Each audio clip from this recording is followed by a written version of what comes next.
ओह, वैसे चंद्रगुप्त वर्मा, तुमने हमें कैसे पहचान लिया? एक मध्यम आयु वर्ग के शिक्षक ने पूछा, उसके स्वर में जिज्ञासा भरी हुई थी। अन्य 3 शिक्षक भी जानने के लिए उत्सुक थे, जैसे उन्होंने चंद्रगुप्त को घूरा। चारों को ये जानने में अत्यधिक रुचि थी कि लंबी घास में छिपे हुए उन्हें कैसे पता चल गया, क्यों कि उन्होंने कोई आवाज़ नहीं की थी या कोई हरकत नहीं की थी, इसलिए कोई रास्ता नहीं था कि चंद्रगुप्त ने उन्हें देखा होता। चंद्रगुप्त हंसा और कहा, मुझे उसी क्षण पता चल गया था जब आदरणीय शिक्षक यहाँ पहुँचे थे। क्या तुम्हें उसी क्षण पता चल गया जब हम पहुँचे? ये कैसे संभव है? महिला ने अविश्वास में चिल्लाया। अन्य 3 लोग भी चंद्रगुप्त ने जो कहा उस पर विश्वास नहीं कर सके। चंद्रगुप्त ने अपना मुंह खोला, जब मैं वृकों के झुंड से लड़ रहा था, मैं फिर भी अपने आसपास पर ध्यान दे रहा था। अन्यथा हम किसी और के द्वारा बेतरतीब हमलों के अधीन हो सकते थे। मैं इतने महत्वपूर्ण बिंदु पर अपने आसपास क्या हो रहा है उस पर से नज़र कैसे हटने की हिम्मत करता? ये सुनकर चारों शिक्षकों ने सिर हिलाया। चंद्रगुप्त ने जो अभी कहा था उसे स्वीकार किया। चंद्रगुप्त ने समझाना जारी रखा, आदरणीय शिक्षकों ने बिल्कुल भी कोई आवाज़ नहीं की, लेकिन जब आप पहुंचे तो मैंने स्पष्ट हरकतों का एक समूह देखा, इसलिए मुझे शुरू से ही पता चल गया। ये सुनकर चारों लोगों को अपनी गलती का एहसास हुआ, जैसे वृद्ध ने प्रशंसा में आह भरी, अद्भुत, बस अद्भुत। चंद्रगुप्त वर्मा, मेरे पास वास्तव में तुम्हारी प्रशंसा करने के अलावा कोई विकल्प नहीं है। और यह सोचने के लिए कि जब मैं तुम्हारी उम्र का था, मैं उस स्तर के आसपास भी नहीं था जहां तुम अब हो। वृद्ध फिर रुका, फिर कहने से पहले, चूंकि तुम छात्र किसी खतरे में नहीं हो, तो हम अब अपनी छुट्टी लेंगे। आखिरकार अभी भी बचाने के लिए छात्र हैं। यद्यपि वृद्ध ने ये कहा था, वह ऐसा लग रहा था मानो वह जाने को तैयार नहीं था। कृपया रुकिए, चंद्रगुप्त अचानक चारों शिक्षकों की ओर चिल्लाया। अभी भी पेड़ में छिपी लावण्या की ओर इशारा करते हुए उसने कहा, आदरणीय शिक्षक, क्या आप कृपया इस छात्रा को बाहर निकालने में मदद कर सकते हैं? उसके पास यहाँ अधिक समय रहने का साहस नहीं है। शिक्षक ने इसके बारे में सोचते हुए भौहें सिकोड़ लीं। यह कोई समस्या नहीं होगी, लेकिन भले ही वह 2 प्रथम श्रेणी के प्राणी मूल जमा कर दे, फिर भी इसे एक हार माना जाएगा। आखिरकार वह पूरे 3 दिनों तक यहाँ नहीं रुकी। नहीं, मैं नहीं जाऊंगी, मैं निश्चित रूप से पूरे 3 दिनों तक यहाँ रहूंगी, लावण्या ने पेड़ की चोटी से कहा, जैसे वह 5 या 6 मीटर नीचे जमीन पर गिर गई। एक लंबे कदम में वह उस स्थान पर गई जहां चंद्रगुप्त था। अरे, ये 4 शिक्षक तुम्हें इस जंगल से बाहर ले जा सकते हैं, इसलिए तुम्हें जादुई प्राणियों के तुम्हें चोट पहुंचाने के बारे में चिंता नहीं करनी होगी। तुम घर क्यों नहीं जाना चाहती? तीक्ष्ण काफी असंतुष्ट था, क्योंकि लावण्या वास्तव में बहुत डरपोक थी। जिस क्षण उसने एक जादुई प्राणी देखा, वह जोर से चिल्ला उठी। इसने वास्तव में तीक्ष्ण को परेशान कर दिया था। लावण्या ने डरपोक होकर तीक्ष्ण को देखा और फुसफुसाई, मैं नहीं जाना चाहती। क्या ऐसा हो सकता है कि तुम अब जादुई प्राणियों से नहीं डरती? तीक्ष्ण ने उत्सुकता से पूछा। मैं डरती हूँ, तो तुम आखिरकार डरती हो, फिर तुम यहाँ से बाहर क्यों नहीं निकलना चाहती? क्योंकि तुम दोनों अभी भी यहाँ हो। इतने सीधे उत्तर के साथ तीक्ष्ण कोई जवाब नहीं ढूंढ सका। चंद्रगुप्त ने असहाय होकर लावण्या को देखा, फिर उसे मनाने की कोशिश की। लावण्या, तुम्हें शिक्षकों के साथ जाना चाहिए। इस जंगल में जादुई प्राणी बहुत हैं और इसलिए कोई गारंटी नहीं है कि हम तुम्हारी रक्षा कर सकें। लावण्या का चेहरा दयनीय हो गया, जैसे उसे एहसास हुआ कि उसे चंद्रगुप्त पर निर्भर रहने की आवश्यकता होगी। विनती करते हुए उसने कहा, सीनियर, कृपया मुझे अपने साथ चलने दें। ये पहली बार था जब मैंने जादुई प्राणी देखा और पहली बार मैं यहाँ आई हूँ, इसीलिए मैं शुरू में डरी हुई थी। लेकिन मैं तुम्हें गारंटी देती हूँ, अगली बार जब हम किसी जादुई प्राणी के पार आएंगे, मैं जोर से नहीं चिल्लाऊंगी। चंद्रगुप्त और तीक्ष्ण की ताकतों का अनुभव करने के बाद लावण्या को उन दोनों के आसपास किसी भी मुसीबत में पड़ने के बारे में चिंता नहीं करनी होगी। साथ ही लावण्या ने स्पष्ट रूप से देखा था कि चारों शिक्षकों ने सभी कहा था कि जंगल के दूसरे क्षेत्र में कुछ भी नहीं था जिसे वे संभाल नहीं सकते थे। इसलिए इतने अच्छे संरक्षण के साथ ऐसा कोई रास्ता नहीं था कि वह इतनी आसानी से हार मान ले। चंद्रगुप्त को अचानक सिर दर्द होने लगा। लावण्या जन्म से एक लाडली कुलीन थी, इसलिए वह निश्चित रूप से उनके लिए एक बोझ होगी। जब वे भविष्य में किसी भी जादुई प्राणी से लड़ेंगे तो उन्हें उसकी भी देखभाल करनी होगी। चंद्रगुप्त वर्मा, तुम्हारे और तीक्ष्ण के साथ दूसरे क्षेत्र में ऐसे कोई जादुई प्राणी नहीं है जो तुम्हारे लिए खतरा पैदा कर सके, इसलिए तुम उसे अपने साथ ले जा सकते हो। छात्रों को एक दूसरे का ध्यान रखना चाहिए, और इसके अलावा तुम दोनों के लिए इसे अब एक परीक्षा भी नहीं माना जाना चाहिए। मध्यम आयु वर्ग की महिला हंसी। चंद्रगुप्त ने आंतरिक रूप से झुंझलाहट में आह भरी। चूंकि शिक्षक भी चाहते थे कि लावण्या उनके साथ आए, वह आपत्ति करने के लिए कोई कारण नहीं ढूंढ सका। यद्यपि चंद्रगुप्त मान गया था, तीक्ष्ण अभी भी संतुष्ट नहीं था, लेकिन उसने कुछ नहीं कहा। इस पहले दिन के बाद वह पहले से ही चंद्रगुप्त का और टीम के स्तंभ के रूप में देखने लगा था। उसका जो भी निर्णय होता, तीक्ष्ण उस पर आपत्ति नहीं करता था। चंद्रगुप्त का दिमाग रणनीति में बेहतर था और उसके पास प्राणियों से निपटने का तीक्ष्ण से अधिक अनुभव था। इसलिए ये कहा जा सकता था कि कोई फर्क नहीं पड़ता, तीक्ष्ण चंद्रगुप्त के सामने झुक जाता। 4 शिक्षकों के जाने के बाद चंद्रगुप्त और तीक्ष्ण ने लावण्या पर ध्यान नहीं दिया और इसके बजाय नीलवृकों के मृत शरीरों के पास गए। चूंकि यह 20 से अधिक प्रथम श्रेणी के प्राणी मूल थे, वे इसे बर्बाद करने की हिम्मत नहीं करेंगे।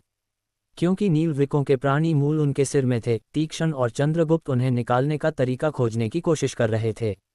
उन्हें निश्चित रूप से सिर के उस हिस्से पर प्रहार करना और तोड़ना था जहां प्राणी मूल था, इसलिए लावण्या का चेहरा पीला पड़ गया जैसे उसने उन्हें देखा। शायद लावण्या केवल थोड़ा बदल गई थी। ये लगभग ऐसा था जैसे उसे अब अपनी जगह से बाहर महसूस नहीं हो रहा था। कठिनाई के साथ वह अपने भीतर की डरपोक प्रकृति को शांत करने में सक्षम थी, क्योंकि उसने लगन से चंद्रगुप्त और तीक्ष्ण को मूल निकालने का काम करते देखा। ये लगभग ऐसा था जैसे वह अनुभव से सीख रही थी।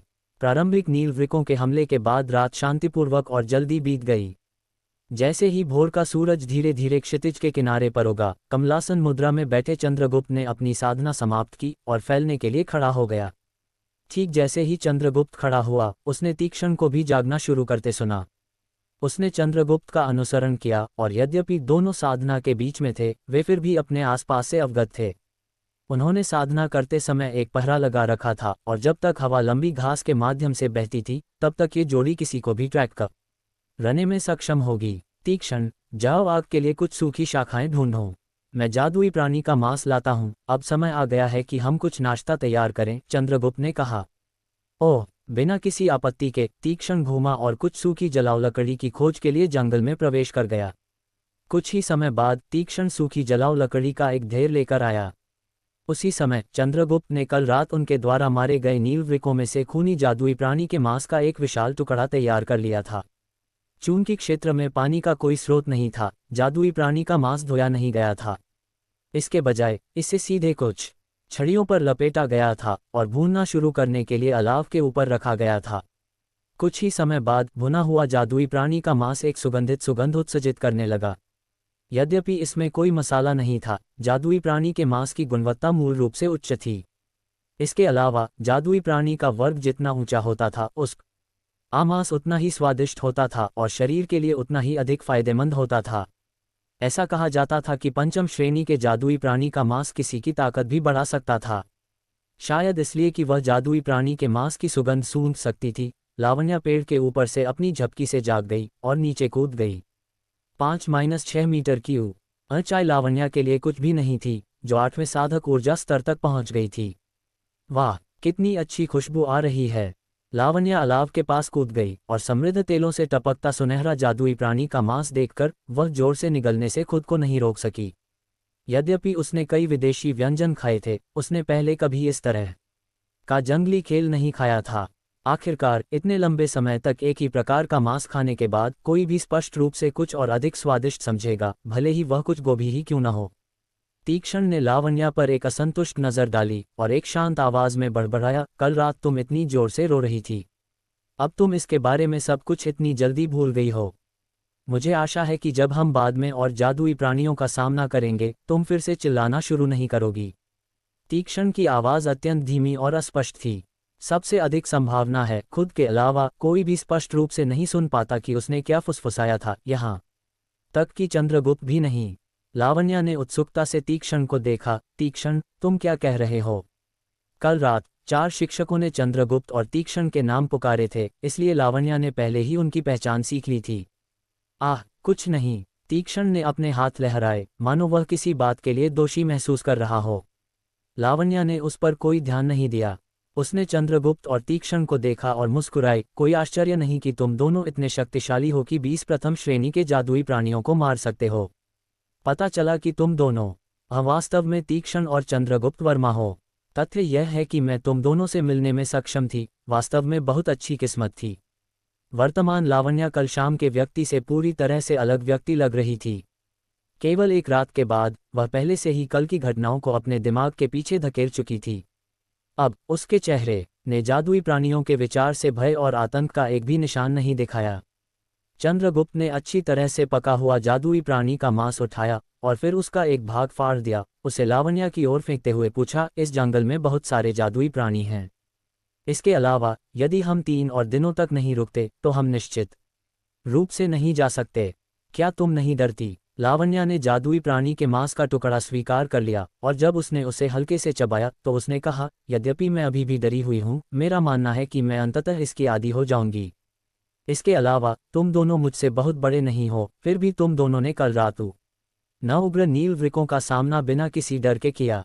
तुम दोनों उन सभी को मारने में भी कामयाब रहे। यह उन अन्य लड़कों की तुलना में बहुत अधिक प्रभावशाली है। वे लड़के इतने बेकार थे, उन 5 ने मिलकर एक भी जादुई प्राणी को नहीं हरा सके। अंत में उनकी अक्षमता ने मुझे मेरी सहेलियों से अलग होने के लिए बड़े उरा कर दिया। लावण्या अचानक खड़ी हो गई और जोर से घोषणा की, मैंने अब फैसला कर लिया है। मैं निश्चित रूप से इन अगले 2 दिनों का उपयोग तुम दोनों सीनियर्स से ठीक से सीखने के लिए करूंगी। ये सुनकर चंद्रगुप्त ने आंतरिक रूप से अपने आप से सिर हिलाया। लावण्या के कथन ने पहले ही चंद्रगुप्त की स्वीकृति प्राप्त कर ली थी। यद्यपि वह डरपोक थी और जादुई प्राणियों से बेहद डरती थी, यह महत्वपूर्ण नहीं था। सबसे महत्वपूर्ण कारक ये था कि वह अपने तरीकों को बदलने और अधिक सीखने को तैयार थी। आखिरकार कोई भी सब कुछ करने और समझने की क्षमता के साथ पैदा नहीं होता है। सभी बनाए रखा ज्ञान किसी के बाहर जाकर इसे सीखने का परिणाम है। बेशक चंद्रगुप्त एक अपवाद था। दूसरी ओर लावण्या एक कुलीन परिवार में सबसे बड़ी बेटी के रूप में पैदा हुई थी। वह छोटी उम्र से लाड़ प्यार करती थी और एक संरक्षित वातावरण में पली बड़ी थी। जाहिर है उसने कभी कोई कठिनाई अनुभव नहीं की थी। इस प्रकार यह उम्मीद की जानी थी कि एक जंगली जादुई प्राणी के साथ अपनी पहली मुठभेड़ के दौरान वह अनिवार्य रूप से डर जाएगी। आखिरकार यह एक औसत व्यक्ति के पहली बार भूत से मिलने के बराबर था, कोई भी भय महसूस करेगा। नाश्ता खाने के बाद चंद्रगुप्त और तीक्ष्ण दोनों ने अपने अपने हथियार उठाए, फिर अपनी यात्रा जारी रखी। हालांकि उनके पीछे पीछे चल रही थी सुंदर लावण्या, जो खाली हाथ थी। वह अपने चारों ओर सावधानी से देख रही थी, क्योंकि उसका अपना हथियार बहुत पहले खो गया था, जब वह अपने समूह से अलग हो गई थी और जंगल में भाग रही थी। तीक्ष्ण ने अपनी युद्ध कुल्हाड़ी उठाए, उसके कपड़े पहले ही बदल दिए गए थे। इस बार वह नील वृक्ष की खाल पहने हुए था, साथ में उसे एक साथ रखने के लिए कुछ घास की जड़ें भी थीं। उसकी विद्यापीठ की वर्दी कल की लड़ाई से बहुत पहले इस हद तक फट चुकी थी कि वह अब इसे पहन नहीं सकता था। पलक झपकते ही एक और दिन आया और चला गया। मुनाफे को देखते हुए वे पहले दिन जितने अच्छे नहीं थे, लेकिन वे बुरे भी नहीं थे। कुल मिलाकर उन्होंने 70 जादुई प्राणियों को मार डाला था, जिससे लावण्या चौंक गई। इस दूसरे दिन लावण्या एक बड़े बदलाव से गुजरी। नील वृकों के तमाशे के बाद से उसका पूरा व्यक्तित्व बदल गया था। कम से कम जब भी वह कोई जादुई प्राणी देखती, वह आतंक से नहीं चिल्लाती थी, और जब भी तीक्ष्ण और चंद्रगुप्त किसी दुश्मन जादुई प्राणी का वध करते, वह खून देखकर भी नहीं चौंकती थी। वह धीरे धीरे अपनी स्थिति के अनुकूल होने लगी थी। केवल यही नहीं, बल्कि उसी दिन में उसने अप्रत्याशित रूप से जंगल के खतरों के बारे में बहुत कुछ सीख लिया था और उनसे संबंधित ज्ञान प्राप्त कर लिया था। उसकी सीखने की क्षमता अत्यंत उच्च थी, और यहाँ तक कि चंद्रगुप्त भी इसकी प्रशंसा किए बिना नहीं रह सका। बेशक जो महत्वपूर्ण था वह साधना के लिए उसकी प्रतिभा को देखना था, क्योंकि आर्यावर्त महाद्वीप में किसी की अपनी ताकत ही यह निर्धारित करती थी कि वह बाकी सब चीज़ों से ऊपर कौन है। लावण्या भी असाधारण रूप से बुद्धिमान थी। यद्यपि वह बहुत मजबूत नहीं थी, उसने निश्चित रूप से तीक्ष्ण या चंद्रगुप्त के लिए परेशानी पैदा नहीं की, न ही वह उन दोनों के लिए बोझ थी, जैसा कि उन दोनों ने पहले सोचा था कि वह होगी। वह दोनों के पीछे रहती, और जब भी दोनों किसी जादुई प्राणी के खिलाफ लड़ते, वह दूर खड़ी रहती ताकि वह उसमें न फंस जाए। उस दिन के बाद चंद्रगुप्त और तीक्ष्ण दोनों ने लावण्या के लिए सम्मान के नए स्तर रखे और अब अपने दिलों में उसे कम नहीं आंका। बाद में उस रात तीनों अलाव के पास बैठे प्राणी मूलों के ढेर को गिनने के लिए। प्रिय सीनियर्स, क्या तुम दोनों ने वास्तव में अपने साधक शस्त्र संघनित नहीं किए हैं और अभी तक साधक नहीं बने हो? लावण्या ने अपनी चमकीली आंखों से उन्हें घूरते हुए पूछा। कितना अजीब सवाल था। उसके कपड़े पहले से ही पेड़ों और कांटों से छेदों से भरे हुए थे जिन्होंने उसे चीरा और काटा था, और उसका सुंदर चेहरा मूंछ जैसे कटों से एक बिल्ली जैसा दिखता था। चूंकि पानी के कोई स्रोत नहीं थे, उसे प्यास को दूर करने के लिए जादुई प्राणियों का खून पीने पर निर्भर रहना पड़ा, और इसलिए उसके चेहरे पर गंदगी को धोने का कोई रास्ता नहीं था। यदि हम साधक होते तो मैं इस कुल्हाड़ी का उपयोग क्यों कर रहा होता? तीक्ष्ण ने अपनी बंधी हुई और भारी रूप से खरोंची हुई युद्ध कुल्हाड़ी को असंतोष की कोई छोटी मात्रा के साथ देखा। तीक्ष्ण की ताकत के साथ निरंतर उपयोग के बाद विशाल युद्ध कुल्हाड़ी ने आखिरकार खराब हो गई थी। पहले की तेज धार अब उपयोग के बाद कुंद होती जा रही थी। यहाँ तक कि चंद्रगुप्त की जंग लगी लोहे की छड़ पर पहले की तेज नोक भी लगभग सपाट हो गई थी। लावण्या का चेहरा प्रशंसा से भरा था, जैसे उसने दोनों को घूरा। तुम दोनों सच में अद्भुत हो। तुम अभी तक साधक स्तर पर भी नहीं हो और फिर भी तुम प्रथम श्रेणी के जादुई प्राणियों को आसानी से मार सकते हो। मेरी राय में एक बार जब तुम साधक स्तर तक पहुंच जाओगे, तुम द्वितीय श्रेणी के जादुई प्राणियों को आसानी से मार सकोगे। चंद्रगुप्त ने सिर हिलाया। ये कैसे आसान होगा? ये वे जादुई प्राणी हैं जिन्हें विद्यापीठ ने पाला था, इसलिए उनकी हमला शक्ति कमजोर है। जब हम मजबूत हमले वाले जादुई प्राणियों से मिलेंगे तो हमें निश्चित रूप से इससे कठिन समय होगा। लावण्या ने सिर हिलाया और गंभीरता से कहा, ये सही है।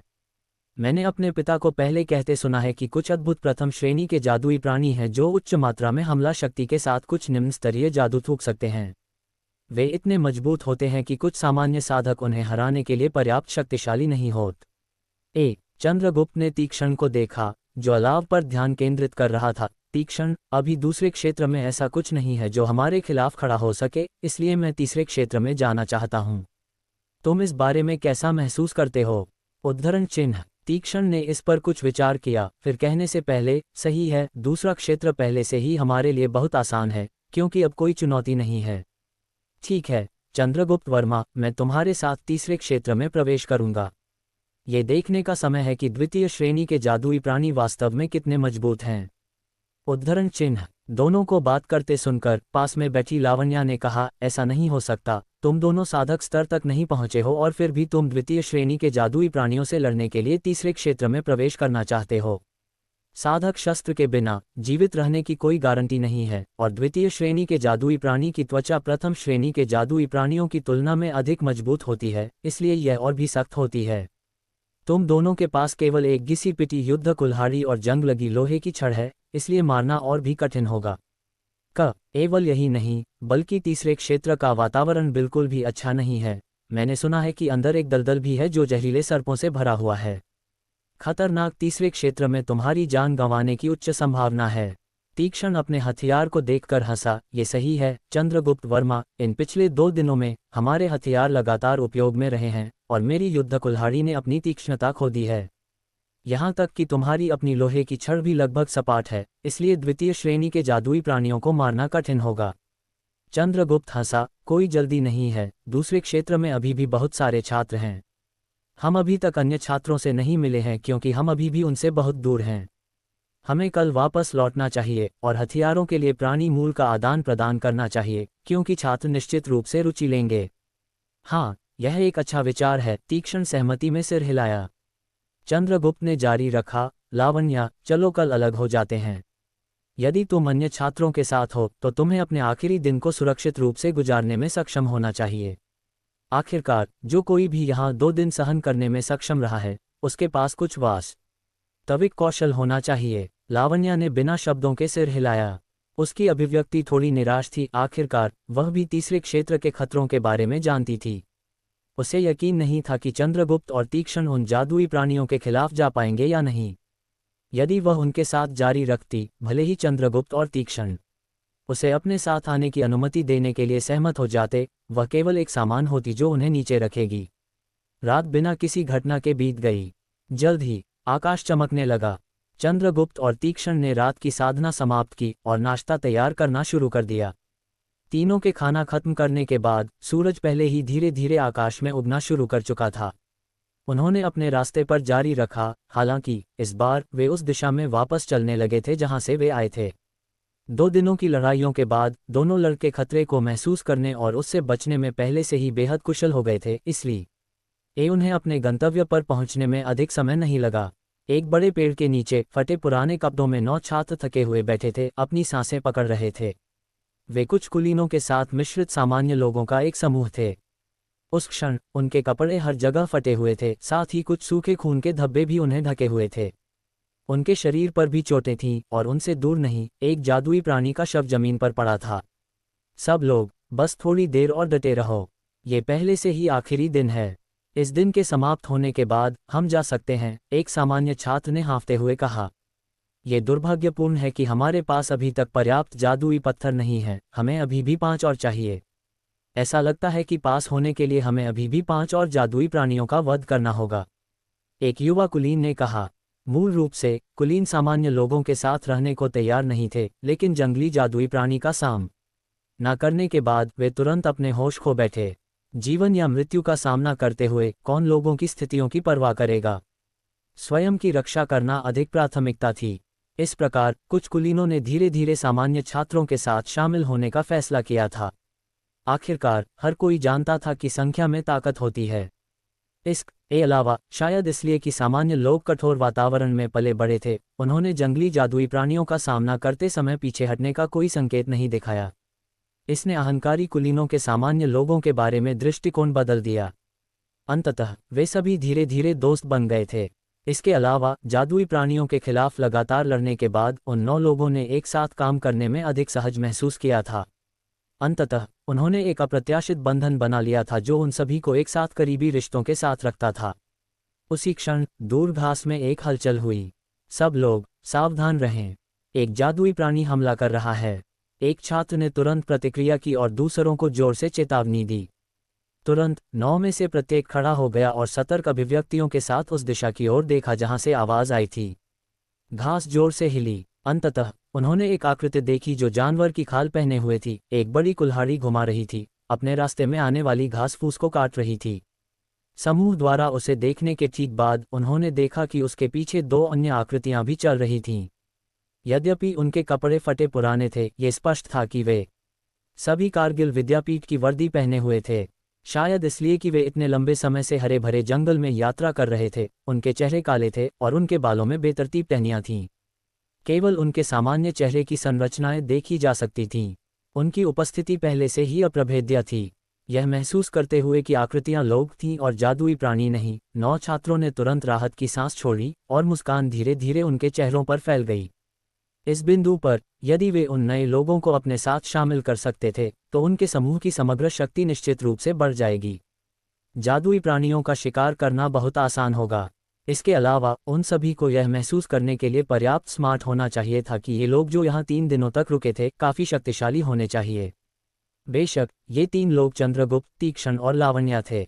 आधे दिन पीछे हटने के बाद उन्होंने अंततः लोगों का एक समूह खोज लिया था। चूंकि यह पहले से ही 3 दिनों में से आखिरी था, जंगल में कई लोग नहीं बचे थे। उनमें से अधिकांश पहले ही भाग चुके थे और इसलिए बहुत कम छात्र थे जो अभी भी यहाँ थे। जब लावण्या की निगाहें 9 के समूह के बीच खड़ी एक खूबसूरत लड़की पर टिकी, उसने एक सुखद आश्चर्यचकित अभिव्यक्ति दिखाई। आह, लिसा! लावण्या एक अत्यंत उत्साहित आवाज के साथ चिल्लाई, क्योंकि वह तुरंत खूबसूरत लड़की की ओर दौड़ी। एक थोड़ी परिचित आवाज सुनकर लड़की ने अपनी बड़ी चमकदार आंखें झपकाईं और लावण्या को, जो उसकी ओर दौड़ रही थी, थोड़ी उलझन में देखा। वर्तमान में लावण्या का चेहरा काफी गंदगी से ढका हुआ था, जिससे वह एक कैलिको बिल्ली की तरह दिख रही थी। यहाँ तक कि अगर ये लड़की जिसे लिसा कहा जाता था लावण्या को अच्छी तरह से जानती थी, उसके लिए लावण्या को उसकी वर्तमान उपस्थिति के साथ पहचानना मुश्किल था। लावण्या लड़की के पास पहुंची और उत्साह से उसे कसकर गले लगा लिया। खुशी से भरे स्वर में उसने कहा, लिसा, मैंने कल्पना नहीं की थी कि मैं तुम्हें यहाँ फिर से देख पाऊंगी। मैंने सोचा था कि तुम पहले ही जंगल छोड़ चुकी हो। अत्यधिक परिचित आवाज सुनकर लिसा नामक लड़की ने अंततः पहचान लिया कि लावण्या कौन थी। सुखद आश्चर्यचकित होकर उसने कहा, तुम लावण्या हो। ये सही है लिसा, मैं लावण्या हूँ। लावण्या ने कहा, उसकी आवाज़ भावना से टपक रही थी, जैसे उसने अपनी सहेली के शब्दों की पुष्टि की। लावण्या, ये सच में तुम हो, ये बहुत अच्छा है। मैंने सोचा था कि तुम पहले ही इस जगह से भाग चुकी हो। मैंने कभी कल्पना नहीं की थी कि मैं तुम्हें यहाँ देखूं। बड़ी लावण्या के सामने की लड़की लिसा भी उतनी ही खुश थी और अपनी एक बार खोई हुई समझी जाने वाली सहेली को गले लगाती रही। दोनों लड़कियां एक मजबूत आलिंगन में जुड़ गईं। लिसा जोर से हंस रही थी। लावण्या, मैंने नहीं सोचा था कि जंगल में एक दूसरे को खोने के बाद हम फिर से मिल पाएंगे। ये वास्तव में मुझे खुश करता है। नमस्ते, एक युवक ने कहा जिसके कपड़े अन्य दो की तरह ही फटे पुराने थे। मुझे यहाँ तुम दोनों से मिलकर बहुत खुशी हुई। मैं ये कैसे कहूँ? मुझे यकीन नहीं है कि तुम चाहते हो, लेकिन क्या तुम हमारे समूह में शामिल होने को तैयार होगे? यदि तुम हो, तो मैं निश्चित रूप से गारंटी दे सकता हूँ कि एक साथ हमारा समूह बहुत मजबूत होगा और परिणामस्वरूप जादुई प्राणियों का शिकार करना बहुत आसान हो जाएगा। और इसके अलावा इन जंगलों में हर कोने पर खतरा मंडराता रहता है। बेहतर होगा यदि हम एक साथ काम करें। उसका स्वर पहले पसंद करने योग्य था, जैसे वह चंद्रगुप्त और तीक्ष्ण के पास गया, लेकिन जैसे ही उसने देखा कि चंद्रगुप्त के कपड़े पूरी तरह से ताजे खून से लाल रंग के थे, वह सदमा व्यक्त करने से खुद को नहीं रोक सका। युवक को गंभीरता से संदेह था कि खून सब चंद्रगुप्त का था, क्योंकि जो कोई भी इतना खून खो देता, वह निश्चित रूप से कमजोर से परे होता। ऐसे व्यक्ति के लिए इतनी तेज नज़र के साथ मजबूती से वहां खड़े रहने का कोई रास्ता नहीं था। चंद्रगुप्त ने सिर हिलाया, विनम्रता से मना करते हुए, मुझे खेद है, लेकिन हम अभी इस जगह को छोड़ने की योजना बना रहे थे, इसलिए हम आपके समूह में शामिल नहीं हो सकते। युवक के चेहरे पर पछतावे की अभिव्यक्ति थी, हालांकि उसने फिर भी समझौता किया। मेरे दो साथी छात्रों, यद्यपि यहाँ के जादुई प्राणी काफी दुर्जय हैं, हमारे पास संख्या में ताकत है। जब तक हर कोई एक साथ काम करने को तैयार है, भले ही हम एक बार में दो जादुई प्राणियों से मिलें, वे निश्चित रूप से कोई खतरा पैदा न ही करेंगे। यदि हर कोई दो प्रथम श्रेणी के जादुई पत्थर जमा कर देता है, तो मेरा मानना है कि हम जल्द ही पर्याप्त इकट्ठा कर लेंगे। युवक ने मुद्दा दबाना जारी रखा। उसकी निगाहें काफी तेज थीं, और यह स्पष्ट था कि उसने पहले ही महसूस कर लिया था कि चंद्रगुप्त और तीक्ष्ण की ताकतें औसत से ऊपर थीं। हमारे पास वास्तव में कोई अन्य विकल्प नहीं है। हम दोनों ने पहले ही यहाँ से निकलने का फैसला कर लिया है, इसलिए हम आपके समूह में शामिल नहीं हो सकते। कृपया हमें क्षमा करें। औपचारिक अनुरोध का प्रत्युत्तर देने के लिए चंद्रगुप्त का स्वर उतना ही मिलनसार था। ये सुनकर कि चंद्रगुप्त और तीक्ष्ण जाने पर अड़े हुए थे, युवक निराश हुए बिना नहीं रह सका। वह वास्तव में समझ नहीं पाया कि क्यों, यद्यपि 3 दिनों में से केवल एक दिन शेष था, दो लोगों ने रुकने से इनकार कर दिया। जब तक वे दो प्रथम श्रेणी के जादुई पत्थर जमा कर देते, वे सफलतापूर्वक शामिल हो पाते। फिर भी चंद्रगुप्त और तीक्ष्ण ने फिर भी क्षेत्र छोड़ना चुना। क्या ऐसा हो सकता था कि वे दोनों वास्तव में ऐसा अवसर छोड़ देना चाहते थे? युवक ने सोचा कि चंद्रगुप्त और तीक्ष्ण ने हार मान ली थी और जंगल छोड़ना चाहते थे। वह कभी कल्पना भी नहीं कर सकता था कि उनका जाना वास्तव में दूसरे क्षेत्र को छोड़कर तीसरे क्षेत्र में प्रवेश करना था, न कि वास्तव में जंगल छोड़ना। उसी क्षण तीक्ष्ण ने एक छात्र के हाथ में युद्ध कुल्हाड़ी पर एक नज़र डाली। उसकी आंखें खुशी से चमक उठीं, और वह सीधे एक निर्भीक हवा के साथ उस छात्र के पास गया और दबी हुई आवाज में पूछा, अरे, यदि मैं तुम्हें दो प्रथम श्रेणी के जादुई पत्थर दे दूं, तो क्या तुम उनके बदले अपनी युद्ध कुल्हाड़ी दे दोगे? ये पूछते हुए तीक्ष्ण ने एक हाथ से अपनी पीठ पर लगी युद्ध कुल्हाड़ी निकाली और अपने दूसरे हाथ का उपयोग करके अपनी आकाश पेटी से दो प्रथम श्रेणी के जादुई पत्थर निकाले जो अभी भी ताजे खून से ढके हुए थे। यह उसी क्षण था कि लोगों के समूह को एहसास हुआ कि तीक्ष्ण के हाथों में बड़ी युद्ध कुल्हाड़ी ताजे खून से ढकी हुई थी। पूरी सतह लाल रंग से रंगी हुई थी। अकेली उपस्थिति सदमे से परे थी। यह ऐसा दिख रहा था जैसे यह एक हत्या का हथियार था जिसे लगातार खून से सराबोर किया गया था। इससे भी अधिक अविश्वसनीय क्या था कि इस्पात जितनी कठोर धातु से बनी युद्ध कुल्हाड़ी पहले से ही पूरी तरह से दरारों से भरी हुई थी। इसके अलावा धार के कुछ हिस्से भी मुड़े हुए थे। अधिकांश लोग इस दृश्य पर विश्वास नहीं कर पाएंगे। उन सभी ने मान लिया था कि जब तीक्ष्ण ने अपना हथियार चुना था, ये शुरू से ही ऐसा ही था। ऐसा कोई रास्ता नहीं था कि वह एक कल्पना कर सकते थे कि कुल्हाड़ी की सारी क्षति तीक्ष्ण के कारण हुई थी। निर्भीक हवा वाला छात्र अपने सामने पिटी हुई कुल्हाड़ी को देखा, जो इतनी लाल थी कि यह खून से बनी लग रही थी, और एक क्षण के लिए अवाक रह गया। जब अन्य छात्रों ने तीक्ष्ण का अनुरोध सुना, उनकी आंखें तुरंत चमक उठीं और उन्होंने निर्भीक छात्र को ईर्ष्या की निगाहों से देखा, मानो वे तीक्ष्ण के साथ व्यापार करने के लिए अपने स्वयं के हथियार पेश करने वाले थे। मेरे साथी छात्र, मैं तुम्हारे साथ अपनी ये तलवार बदल सकता हूँ। एक विशाल एक हाथ वाली तलवार लिए एक छात्र तीक्ष्ण के पास गया और मुस्कान के साथ कहा। सुनकर तीक्ष्ण ने नीचे उस युद्ध कुल्हाड़ी को देखा जो उसकी पकड़ में थी, सिर हिलाया और बोला, कोई ज़रूरत नहीं, मैं अभी भी युद्ध कुल्हाड़ी का उपयोग करना पसंद करता हूँ। ये सुनकर उस पुरुष के चेहरे पर अचानक निराशा छा गई। इस क्षण दो प्रथम श्रेणी के जादुई पत्थर प्राप्त करना किसी और चीज़ से अधिक महत्वपूर्ण था। उसकी बात तो छोड़ दें, यदि दूसरे कर सकते तो वे भी 2 प्रथम श्रेणी के जादुई पत्थरों के लिए तीक्ष्ण को अपने हथियार देने को तैयार होंगे। भले ही उनके हथियार 2 प्रथम श्रेणी के जादुई पत्थरों से अधिक मूल्य के हों, वे फिर भी हिचकिचाएंगे नहीं। लंबा और मजबूत पुरुष मूर्ख नहीं था। थोड़ा सोचने के बाद वह खुशी से आदान प्रदान को पूरा करने के लिए अपनी युद्ध कुल्हाड़ी सौंप दिया। ऐसे लाभदायक आदान प्रदान को मना करने के लिए कौन तैयार होगा। आदान प्रदान पूरा होने के बाद लोगों का समूह तीक्ष्ण को एक अलग दृष्टि से देखने लगा। कुछ समझदार छात्रों ने पहले ही युद्ध कुल्हाड़ी की पिटी हुई स्थिति को इस संभावना से जोड़ दिया था कि तीक्ष्ण ने इसे पैदा किया था। इस बिंदु से वे सीधे तीक्ष्ण की असाधारण ताकत की पुष्टि कर सकते थे। अन्यथा वह बस लापरवाही से 2 प्रथम श्रेणी के जादुई पत्थर क्यों सौंप देता। ये स्थान बाहर की तरह नहीं था। जंगल में प्रवेश करने से पहले विद्यापीठ प्रशासन ने पहले ही छात्रों के पास कोई भी उपकरण जब्त कर लिया था। उन्होंने छात्रों के शरीर भी थपथपाकर अच्छी तरह से जांच की थी। ऐसा बिल्कुल भी संभव नहीं था कि जादुई पत्थर बाहर से अंदर लाया गया हो। एकमात्र तरीका जिससे जादुई पत्थर जंगल के अंदर प्राप्त किए जा सकते थे वह था जादुई प्राणियों का शिकार करना। हालांकि बस एक चीज थी जिसे लोग समझ नहीं पाए। यदि तीक्ष्ण और चंद्रगुप्त के पास जादुई प्राणियों का शिकार करने की ताकत थी तो वे पूरे 3 दिनों के लिए जंगल में क्यों नहीं रुके। आखिरकार विद्यापीठ के नियमों ने स्पष्ट रूप से यह निर्धारित किया था कि वे केवल तभी पास हो सकते थे यदि वे 3 दिनों के लिए रुके और 2 प्रथम श्रेणी के जादुई पत्थर जमा किए। यदि केवल एक पूरा किया गया तो वे पास नहीं होंगे। क्या ऐसा हो सकता है कि वे पुरस्कारों की परवाह नहीं करते, या शायद उन्होंने जाने के बारे में झूठ बोला था और वास्तव में बस हम में से कुछ के साथ जादुई प्राणियों को नहीं मारना चाहते थे। हर कोई इन संभावनाओं के बारे में सोचने से खुद को नहीं रोक सका।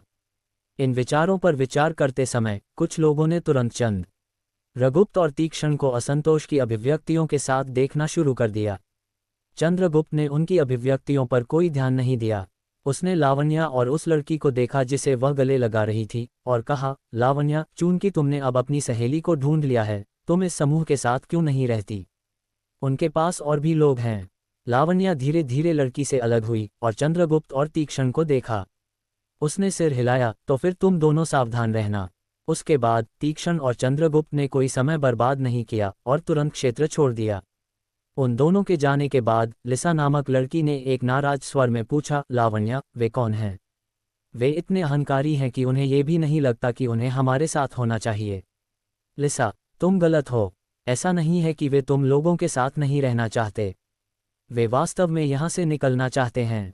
लावण्या ने समझाया। ऐसा नहीं हो सकता, लिसा अविश्वास में चिल्लाए। लिसा, तथ्य यह है कि वे आसानी से एक प्रथम श्रेणी का जादुई पत्थर दे सकते थे। इसका मतलब है कि उन दोनों के पास जादुई प्राणियों को मारने की ताकत है। साथ ही जब वे हथियार के लिए 2 जादुई पत्थरों का व्यापार कर रहे थे, ये स्पष्ट था कि वे लड़ना जारी रखने की योजना बना रहे थे। वे इस जगह को छोड़ना कैसे संभव हो सकते हैं? ये सही है लावण्या, तुम उनके द्वारा धोखा खा गई हो। एक किनारे पर खड़े एक युवक ने जोड़ा। लावण्या मुस्कुराई। वे निश्चित रूप से इस जगह को छोड़ रहे हैं, लेकिन उन्होंने इसे तुम लोगों को स्पष्ट रूप से नहीं समझाया। वे दूसरे क्षेत्र को छोड़ना चाहते हैं और द्वितीय श्रेणी के जादुई प्राणियों का शिकार करने के लिए तीसरे क्षेत्र में जाना चाहते हैं। क्या लावण्या, तुम किस तरह का मजाक कर रही हो? उन दोनों का तीसरे क्षेत्र में जाकर द्वितीय श्रेणी के जादुई प्राणियों का शिकार करना असंभव है। क्या ऐसा हो सकता है कि उनकी ताकत पहले ही साधक स्तर तक पहुंच गई हो? लेकिन ये भी सही नहीं हो सकता। यदि वे साधक स्तर तक पहुंच गए होते तो हथियार बदलने की कोई आवश्यकता नहीं होती। वे दोनों वास्तव में लापरवाह हैं, तीसरे क्षेत्र में जाना चाहते हैं। वे निश्चित रूप से मौत की तलाश में हैं। ... लावण्या के शब्दों के तुरंत बाद लोगों का समूह तुरंत अराजकता में टूट गया, क्योंकि वे आपस में एक उन्माद में चर्चा करने लगे। उनमें से किसी ने भी नहीं सोचा कि चंद्रगुप्त और तीक्ष्ण तीसरे क्षेत्र में जीवित रह पाएंगे। लिसा ने लावण्या के हाथों को खींचा और एक स्पष्ट रूप से अविश्वासी स्वर में उसने पूछा, लावण्या, वे सच में इतने पागल नहीं हैं कि तीसरे क्षेत्र में भाग जाएं, है ना? लावण्या ने सिर हिलाया। ये सही है, वे वास्तव में तीसरे क्षेत्र में गए। लिसा, तुम उन दोनों को कम नहीं आंक सकती, वे वास्तव में दुर्जय है। लावण्या ने दृढ़ विश्वास के साथ कहा। क्या ऐसा हो सकता है कि वे दोनों वास्तव में साधक हों? लिसा ने सदमे में पूछा। विद्यापीठ प्रशासन ने स्पष्ट रूप से घोषणा की थी कि सभी छात्र जो साधक थे उन्हें तीसरे क्षेत्र में प्रवेश करना था। ऐसा कोई रास्ता नहीं था कि वे दूसरे क्षेत्र में प्रकट हो सकते थे। लावण्या ने सिर हिलाया, नहीं, उनकी शक्तियां अभी तक साधक स्तर तक नहीं पहुंची हैं, क्योंकि उन्होंने अभी तक अपने साधक शस्त्र संघनित नहीं किए हैं। ये सुनकर लिसा का सदमा और भी अधिक स्पष्ट हो गया। साधक स्तर तक पहुंचे बिना दूसरे क्षेत्र में जीवित रहना पहले से ही काफी कठिन था, तीसरे क्षेत्र में होने की तो बात ही छोड़ दें। आखिरकार तीसरे क्षेत्र में जादुई प्राणी द्वितीय श्रेणी के जादुई प्राणी थे, जो प्रथम श्रेणी के जादुई प्राणियों से किसी भी छोटी मात्रा में अधिक मजबूत नहीं थे। दो वर्गों की तुलना भी नहीं की जा सकती थी। लिसा और लावण्या करीबी दोस्त थीं, इसलिए लावण्या ने लिसा से कुछ भी छिपाने की आवश्यकता महसूस नहीं की। एक कोमल आवाज में उसने कहा, लिसा, मैं तुम्हें बस ये बताती हूँ, कल मैंने व्यक्तिगत रूप से उन दोनों को अकेले 70 जोड़ जादुई प्राणियों को मारते देखा। लिसा इससे परे चौंक गई, जैसे उसने कहा, क्या? लावण्या, क्या तुम मजाक कर रही हो? उन दोनों ने एक दिन में अकेले 70 जोड़ जादुई प्राणियों को मार डाला। लिसा इतनी चकित थी कि वह अपनी आवाज को रोक नहीं सकी। वह धीरे धीरे जोर से और जोर से होती गई, जब तक कि अन्य 8 लोग उसे काफी स्पष्ट रूप से सुनने में सक्षम नहीं थे। उसी क्षण उन सभी की अभिव्यक्तियां चंद्रगुप्त और तीक्ष्ण के बारे में सोचकर बदल गईं जो लावण्या ने कहा था, और उनकी अभिव्यक्तियां अविश्वास से परे थीं। लिसा, तुमने क्या कहा? कौन से 2 लोग एक दिन में 70 जोड़ प्रथम श्रेणी के जादुई प्राणियों को मारने में सक्षम थे? एक युवक ने पूछा। वह इस संभावना को स्वीकार नहीं कर सका कि 2 लोग वास्तव में चंद्रगुप्त और तीक्ष्ण थे, जिनसे वे अभी अभी मिले थे। लिसा ने अपनी सांसों को शांत करने की कोशिश की और अपनी छाती को पकड़ा, फिर लावण्या की ओर इशारा किया। एक कांपती हुई आवाज में उसने कहा, लावण्या ने कहा कि उसने व्यक्तिगत रूप से अभी अभी के 2 लोगों को एक दिन में 70 जोड़ जादुई प्राणियों को मारते देखा। लिसा के स्वर ने इस तथ्य को प्रतिबिंबित किया कि उसने ऐसी संभावना को अकल्पनीय सोचा। ऐसा नहीं हो सकता, लावण्या, तुम जो कह रही हो वह हास्यास्पद है। वे दोनों अभी तक साधक भी नहीं हैं, ये सोचने के लिए कि वे एक दिन में 70 से अधिक जादुई प्राणियों को मार सकते हैं। यह असंभव है, एक भाले वाले युवक ने अविश्वास से कहा। ये सही है, ये बहुत हास्यास्पद है। यहाँ तक कि एक साधक भी यह नहीं कर सकता। मुझे लगता है कि एक महासाधक भी एक दिन में उतने प्रथम श्रेणी के जादुई प्राणियों को नहीं मार सकता, आधे की तो बात ही छोड़ दें। मुझे संदेह है कि उनकी साधक ऊर्जा इतनी असीमित है, एक धनुष चलाने वाली लड़की ने संदेह से कहा। उसी क्षण उस युवक ने, जिसने चंद्रगुप्त और तीक्ष्ण को समूह में आमंत्रित किया था, कहा, लावण्या, क्या तुम जानती हो कि वे कौन हैं? हमारे कारगिल विद्यापीठ में इतने अद्भुत लोग कब से हैं? वे साधक नहीं हैं, फिर भी प्रथम श्रेणी के जादुई प्राणियों को आसानी से हरा देते हैं। वे आखिर कौन हैं? ये कहते हुए उसे अचानक कुछ एहसास हुआ, क्योंकि उसका चेहरा तेजी से रंग बदल गया। लावण्या का चेहरा गर्वित लग रहा था, मानो उसने कुछ सम्मानजनक किया हो। एक लापरवाह स्वर के साथ उसने कहा, मैं तुम्हें ये बता सकती हूँ, जिसने अभी अभी तुम्हारे साथ अपनी युद्ध कुल्हाड़ी के लिए एक प्राणी मूल का व्यापार किया, वह वही था जिसने विद्यापीठ में हलचल मचा दी थी, तीक्ष्ण, प्रधानाचार्य का शिष्य। दूसरा व्यक्ति वार्षिक नवागंतुक प्रतियोगिता का नवागंतुक राजा है, चंद्रगुप्त वर्मा। हर कोई चिंता में चिल्लाया, फिर उत्तेजना में आपस में बातें करने लगे। तो वे 2 असामान्य लोग थे, कोई आश्चर्य नहीं कि उनकी ताकत इतनी मजबूत थी। ऐसा नहीं हो सकता। ऐसा कहा जाता है कि तीक्ष्ण ने पुस्तकालय में स्वामी चंद्रकांत को गतिरोध पर लड़ा था। वह चंद्रगुप्त वर्मा वही था जिसने एक तीव्र द्वंद्व में साधक कादियान को हराया था। मैं वहां लड़ाई देख रहा था। चंद्रगुप्त वर्मा की ताकत वास्तव में अद्भुत थी। मैंने सुना है कि पुस्तकालय के बाहर मध्यस्तरीय साधक लोकपाल चंद्रगुप्त वर्मा से निपटने में सक्षम नहीं था, और अंत में उसे अपने साधक शस्त्र का उपयोग करने के लिए भी मजबूर होना पड़ा। ... लावण्या के बोझ के बिना तीक्ष्ण और चंद्रगुप्त की गति तेजी से बढ़ गई थी, और इसलिए दोनों जल्द ही तीसरे क्षेत्र में पहुंच गए। जब उन्होंने पहली बार तीसरे क्षेत्र में प्रवेश किया, उन्होंने शुरू में 2 क्षेत्रों में कोई अंतर नहीं देखा, लेकिन जितना अधिक वे आगे बढ़े, यह उतना ही अधिक नारकीय होता गया। तीसरे क्षेत्र की तुलना में दूसरे क्षेत्र को एक स्वर्ग कहा जा सकता था। जंगल में सभी प्रकार के जादुई प्राणी थे और भूमि दलदलों से भरी हुई थी, इसलिए यदि कोई सावधान नहीं था तो वे खुद को पानी में गहराई से फंसा हुआ पाएंगे। हालांकि अधिकांश दलदल मानव निर्मित थे, इसलिए वे बहुत गहरे नहीं थे। अन्यथा यदि छोटी ही कोई उन्हें बचाने के लिए नहीं आता तो वे अपनी जान के साथ भाग नहीं पाते। शायद जमीन के कारण तीसरे क्षेत्र में बहुत घास नहीं थी, इसलिए दृष्टि रेखा दूसरे क्षेत्र की तुलना में बहुत बेहतर थी। चंद्रगुप्त और तीक्ष्ण ने सावधानी से दलदली भूमि के माध्यम से यात्रा की। उन पर थोड़ी मात्रा में पाउडर था। इस पर प्रकार का पाउडर एक प्रकार का विकर्षक था जो कीड़ों को उन्हें काटने से रोकेगा। चंद्रगुप्त वर्मा, ऐसा लगता है कि तुम जंगल से परिचित हो। क्या तुम पहले यहाँ आए हो? तुम इतने अद्भुत कैसे हो सकते हो? तीक्ष्ण ने कहा, अपने शरीर पर हरी धूल की परत को देखते हुए। चंद्रगुप्त खिसिया गया और कहा, मैंने पुस्तकालय में विभिन्न स्थानों के बारे में बहुत सारी पुस्तकें पढ़ी हैं, इसलिए जंगलों की मेरी समझ अपेक्षाकृत उच्च है। आह, कोई आश्चर्य नहीं। तीक्ष्ण को एहसास हुआ। तीक्ष्ण के बोलने के ठीक बाद चंद्रगुप्त का चेहरा स्थिर हो गया, फिर गंभीर हो गया। उसी समय जमीन हिलने लगी, मानो भूकंप आ रहा हो। लेकिन इससे पहले कि चंद्रगुप्त कुछ कह पाता, तीक्ष्ण पहले ही कार्रवाई में आ चुका था। उसकी नई युद्ध कुल्हाड़ी उसके दोनों हाथों में आकर रुक गई। चंद्रगुप्त ने अपने बाएं की ओर एक नज़र डाली और सावधानी से बोला, तीक्ष्ण, सावधान रहना। इस बार ऐसा लगता है कि हम एक बड़े जादुई प्राणी के पार आ गए हैं।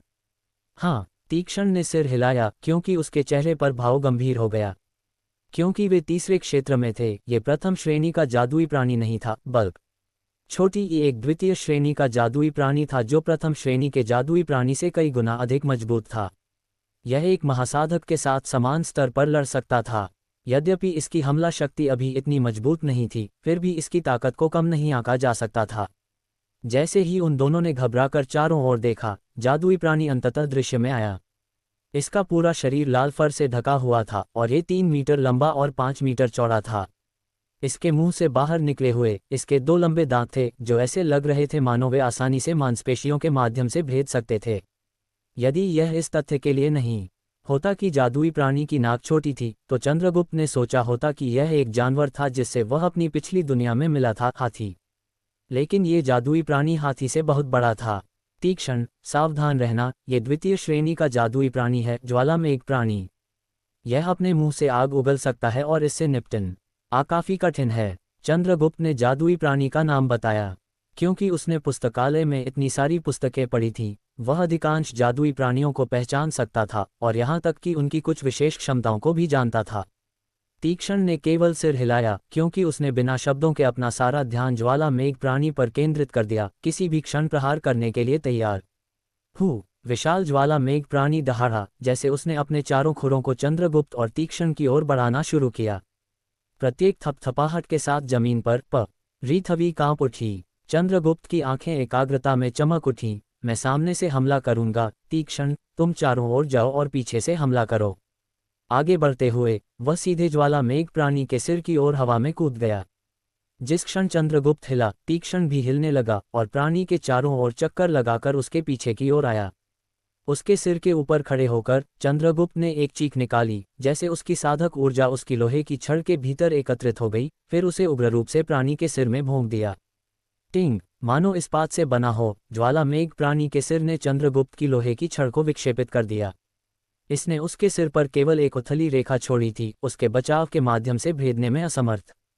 चंद्रगुप्त का चेहरा एक मुस्कुराहट में बदल गया। यद्यपि वह जानता था कि ज्वालामेघ प्राणी के पास एक मजबूत बचाव है, उसने नहीं सोचा था कि यह इतना मजबूत होगा कि उसकी लोहे की छड़ उसे कोई नुकसान नहीं पहुंचा सकती थी। उसने उस हमले में अपनी सारी ताकत का उपयोग कर लिया था और इसने अप्रत्याशित रूप से वस्तुतः कुछ नहीं किया था। एक दहाड़ के साथ तीक्ष्ण आगे कूदा और अपनी विशाल ताकत का उपयोग करके अपनी युद्ध कुल्हाड़ी से ज्वालामेघ प्राणी के पिछले हिस्से पर वार किया। हालांकि उसने चंद्रगुप्त से बेहतर नहीं किया। यद्यपि उसकी युद्ध कुल्हाड़ी ने जादुई प्राणी की त्वचा को काट दिया था, इसने बिल्कुल भी नुकसान नहीं पहुंचाया था। उनके हमलों ने स्पष्ट रूप से ज्वालामेघ प्राणी को क्रोधित कर दिया था, क्योंकि उसने जवाब में दहाड़ लगाए। अपना सिर आगे पीछे घुमाते हुए उसने चंद्रगुप्त को गिरा दिया, जो उसके सिर पर खड़ा था। जैसे ही चंद्रगुप्त हवा में उड़ा, उसने जल्दी से खुद को पुनः समायोजित किया। एक पेड़ के तने से कूदने के लिए अपने दोनों पैरों का उपयोग करते हुए उसने खुद को पास की एक पेड़ की शाखा पर सीधा कर लिया। चंद्रगुप्त को गिराने के बाद ज्वालामेघ प्राणी घूमा और तीक्ष्ण को काटने की कोशिश की। तीक्ष्ण ने तुरंत उसके मुंह से बचने के लिए एक तरफ छलांग लगाई और साथ ही साथ अपनी युद्ध कुल्हाड़ी को एक विशाल दांत में घुमाया। टिंग, युद्ध कुल्हाड़ी दांत के खिलाफ टकराए, उसे जड़ के पास तोड़ दिया। हालांकि दांत टूटने के बाद तीक्ष्ण की युद्ध कुल्हाड़ी भी कई स्थानों पर टूट गई। ज्वालामेघ प्राणी क्रोध में दहाड़ा, जैसे वह एक बार फिर तीक्ष्ण की ओर दौड़ा। तीक्ष्ण की आंखें खतरनाक रूप से चमक उठीं, जैसे उसने ज्वाला मेघ प्राणी को अपनी ओर बढ़ते देखा। बचने की जहमत न उठाते हुए तीक्ष्ण ने अपनी युद्ध कुल्हाड़ी जमीन पर गिरा दी और शेष दांत और टूटे हुए दांत की जड़ को पकड़ने के लिए अपने दोनों हाथों का उपयोग किया, फिर राक्षस के खिलाफ पीछे धकेल दिया, जिसके परिणामस्वरूप एक गतिरोध पैदा हो गया। उसी क्षण ऐसा लग रहा था जैसे तीक्ष्ण एक भयंकर जानवर में बदल गया था। जोर से घुराघुराते हुए उसके हाथों ने ज्वाला मेघ प्राणी के दांतों के खिलाफ धकेल दिया, मानो उसकी ताकत की तुलना करने की कोशिश कर रहा हो। तीक्ष्ण की स्वर्गीय ताकत के बावजूद वह भारी और विशाल ज्वाला मेघ प्राणी की तुलना में अभी भी एक नाजुक छोटी आकृति था। इसलिए भले ही उसकी अपनी ताकत कम नहीं थी, उसने खुद को एक बड़ी दूरी पर पीछे धकेलता हुआ पाया। उसके पैर जमीन में 2 गहरे निशान छोड़ रहे थे। तीक्ष्ण की आंखों ने उनके भीतर एक पागलपन भरा भाव प्रकट किया, जैसे वह दहाड़ा। उसकी बाहों के भीतर की नसें उभर आईं, क्योंकि उसकी दोनों बाहें एक पल में सूज गईं, जैसे उसने अधिक बल लगाना शुरू कर दिया। एक और स्पष्ट ध्वनि सुनी गई, क्योंकि शेष दांत तीक्ष्ण द्वारा तोड़ दिया गया, जिससे ज्वाला मेघ प्राणी एक खूनी दर्द की दहाड़ छोड़ने लगा। अपनी ताकत की एक अच्छी मात्रा का उपयोग करने के बावजूद तीक्ष्ण अभी तक संतुष्ट नहीं था, क्योंकि उसने ताज़ा टूटे हुए दांत को पकड़ लिया और उसे ज्वाला मेघ प्राणी के छोटी इरा में भोंकने के लिए इस्तेमाल किया। ज्वाला मेघ प्राणी का दांत असाधारण रूप से तेज था और चंद्रगुप्त के हथियार से कहीं अधिक मजबूत था, लेकिन इसकी तीक्ष्णता के बावजूद ये केवल एक छोटी मात्रा से सिर में भेदा था, जिससे खून की एक छोटी मात्रा बाहर की ओर बह निकली। तीक्ष्ण को उसके अपने दांत से उसे छुरा घोंपते देखकर ज्वाला मेघ प्राणी की आंखें बेहद लाल हो गईं, जैसे उसने अपना मुंह चौड़ा खोला। एक जोरदार दहाड़ के साथ उसने आग की एक धारा छोड़ी जो चारों ओर घूमती थी, लगभग एक सर्प की तरह उसके खुले जबड़ों से निकल रही थी, तीक्ष्ण को जिंदा भूनने के इरादे से। तुरंत आसपास का तापमान तेजी से बढ़ने लगा। आग की धारा से निकलने वाली आश्चर्यजनक गर्मी को महसूस करते हुए तीक्ष्ण की अभिव्यक्ति तुरंत बदल गई, क्योंकि उसने हताशा में खुद को हमले से दूर फेंक दिया। लेकिन अपने प्रयासों के बावजूद वह आग के सर्प के हमले से बचने में सक्षम नहीं था, और इसलिए उसका पूरा शरीर आग पकड़ गया। तीक्ष्ण के शरीर को आग पकड़ते देखकर चंद्रगुप्त डर से पीला पड़ गया। तुरंत एक मोटी पेड़ की शाखा तोड़ते हुए वह एक पेड़ के तने के खिलाफ कूद गया और एक तेज गोली की तरह तीक्ष्ण की ओर बढ़ा। ज्वाला मेघ प्राणी एक बार फिर दहाड़ा, जैसे वह अभी भी जलते हुए तीक्ष्ण की ओर दौड़ा। अपने जबड़े चौड़े खोलते हुए उसने उसे निगलने की कोशिश की, इसकी परवाह न करते हुए कि वह आग पर था या नहीं। ठीक उसी समय जब ज्वाला मेघ प्राणी तीक्ष्ण को निगलने वाला था, चंद्रगुप्त आखिरकार तीक्ष्ण तक पहुंच गया। अपनी दोनों बाहों का उपयोग करते हुए चंद्रगुप्त ने अपने हाथ में पेड़ की शाखा लहराई ताकि तीक्ष्ण को जादुई प्राणी के जबड़ों से एक अच्छा 10 मीटर दूर खींच सके। चंद्रगुप्त ने जल्दी से तीक्ष्ण को शाखा से अलग किया और आग की गर्मी की परवाह किए बिना उसने जल्दी से अपनी बाहें बढ़ाईं और तीक्ष्ण द्वारा पहनी गई वृक्क की खाल को फाड़ दिया। क्योंकि आग ने वृक्क की खाल के फर को पकड़ लिया था, जिस क्षण इसे उससे हटा दिया गया, तीक्ष्ण अब आग पर नहीं था। तीक्ष्ण की फटी पुरानी विद्यापीठ वर्दी नीचे उजागर हो गई थी। तीक्ष्ण ने फर्श से उठने की जहमत नहीं उठाई, बल्कि जमीन पर लौटना शुरू कर दिया, जबकि शिकायत कर रहा था, गरम गरम, मैं गर्मी से मर रहा हूँ, ये जल रहा है। उसे इस तरह शिकायत करते देखकर चंद्रगुप्त ने अनुमान लगाया कि तीक्ष्ण को कोई बड़ा नुकसान नहीं हुआ था। हालांकि उसके सारे बाल जल गए थे, जिससे वह गंजा रह गया था। एक भी बाल नहीं बचा था, यहाँ तक कि उसकी भौहें और पलकें भी जल गई थीं। तीक्ष्ण, क्या तुम ठीक हो? चंद्रगुप्त ने चिंता से पूछा। तीक्ष्ण ने सिर हिलाया। उसने एक लंबी सांस छोड़ी और दबी हुई आवाज में बोला, मैं ठीक हूँ, लेकिन गर्मी ने मुझे सच में झुलसा दिया। इसे सहन करना कठिन था। जब तक तुम ठीक हो। चंद्रगुप्त ने राहत की सांस ली। जब उसने देखा कि तीक्ष्ण आग की लपटों में गिर गया था, चंद्रगुप्त ने ईमानदारी से तीक्ष्ण की भलाई के लिए काफी चिंतित महसूस किया था। अचानक चंद्रगुप्त की आंखें सख्त हो गईं, जैसे वह घूमकर हरे भरे पेड़ को देखने लगा। उसकी आंखें चमक उठीं, जैसे उसका मुंह भी मुस्कान का एक संकेत दिखाने के लिए ऊपर उठा। धम धम धम, जमीन फिर से हिलने लगी, जैसे ज्वाला मेघ प्राणी चंद्रगुप्त की ओर दौड़ा। उसके द्वारा उठाए गए हर कदम के साथ पृथ्वी कांप उठ बड़ी। ज्वाला मेघ प्राणी अपने मुंह से आग उगलता रहा, लगभग ऐसे जैसे वह उत्साहित था। तीक्ष्ण का चेहरा सख्त हो गया, जैसे उसने पास आते ज्वाला मेघ प्राणी को घूरा। चंद्रगुप्त वर्मा, इस आदमी की त्वचा काफी सख्त है, हम इसे मारने के लिए क्या करें?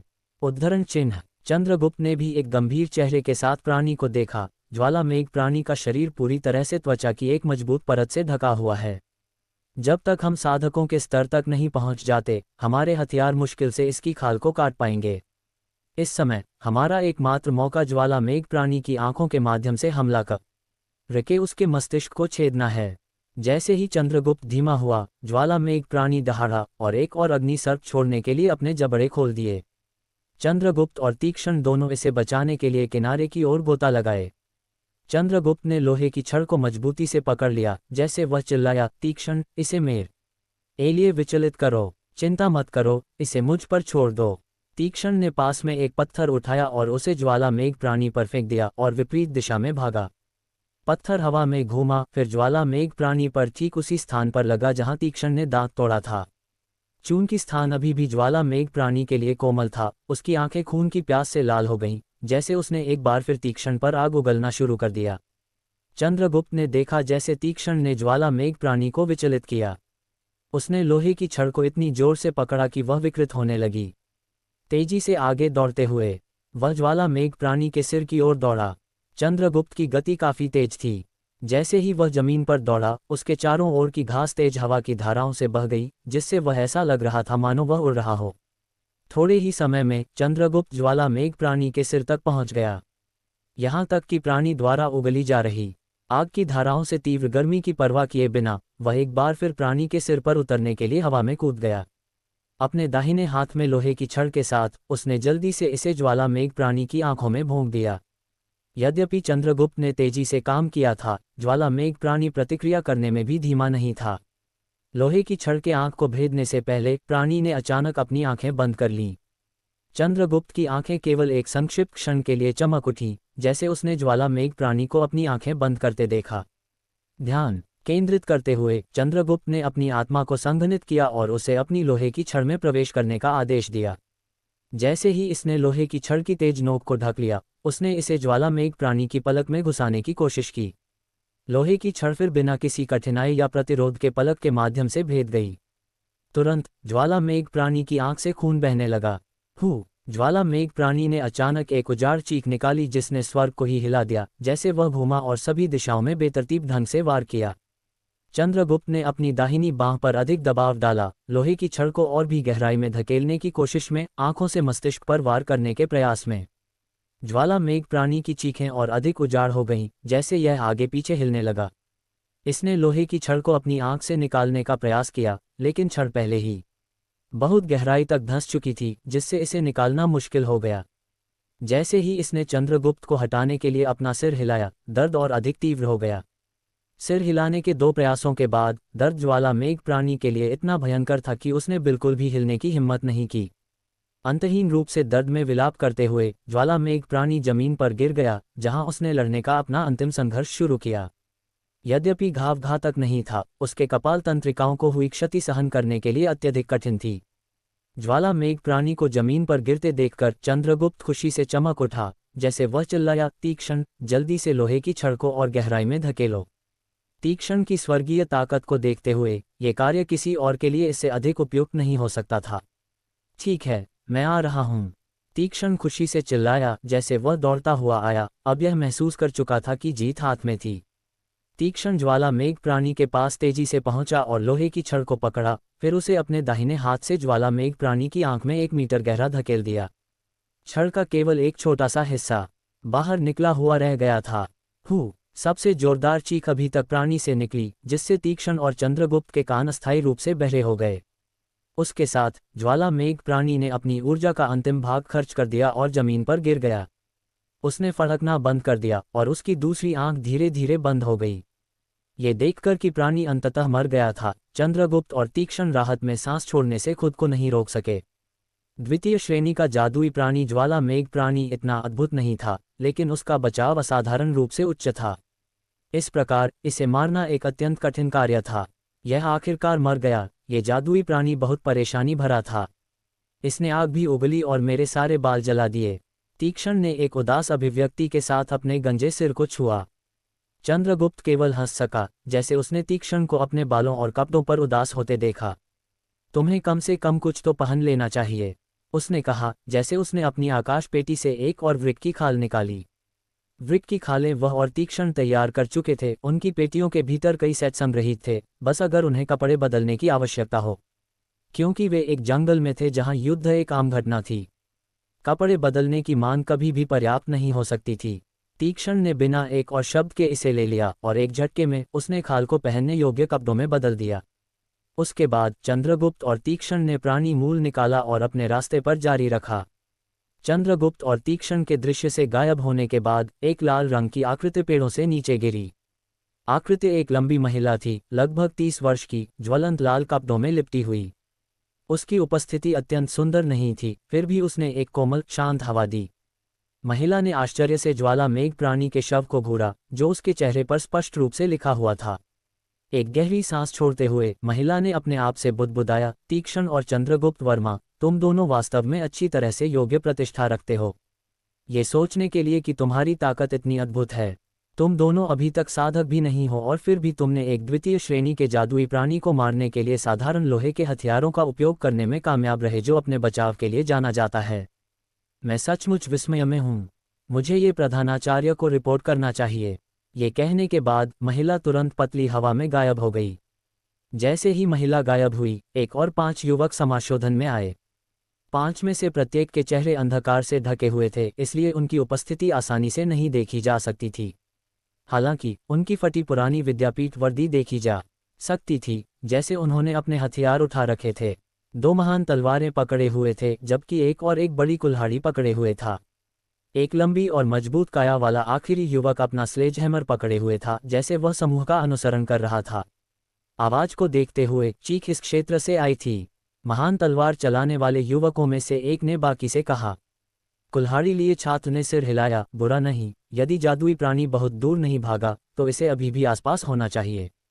उद्धरण चिन्ह। वह धीमा हो गया, जैसे उसकी आंखें उसके सामने के दृश्य को देखकर चौड़ी हो गईं। तुम लोग देखो, वह क्या है? उसने इशारा किया। अपने दोस्त को सुनकर सभी की निगाहें आगे की ओर बढ़ीं, जैसे उन्होंने एक पहाड़ जैसी ज्वलंत लाल शरीर को जमीन पर पड़ा देखा जो एक जादुई प्राणी जैसा लग रहा था। चलो देखते हैं। एक झटके में 5 जादुई प्राणी के शरीर के पास पहुंचे। हालांकि जादुई प्राणी को पहचानने के बाद उनके चेहरे सभी गंभीर हो गए। उनमें से सबसे अनुभवी शरीर के पास गया और एक हाथ से खूनी फर को छुआ, फिर कहने से पहले, यह एक ज्वाला मेघ प्राणी है। इसका बचाव बहुत अधिक है, लेकिन इसके हमले इतने मजबूत नहीं हैं। खून अभी तक नहीं सूखा है और अभी भी गर्म है, इसलिए यह अभी अभी मरा होगा।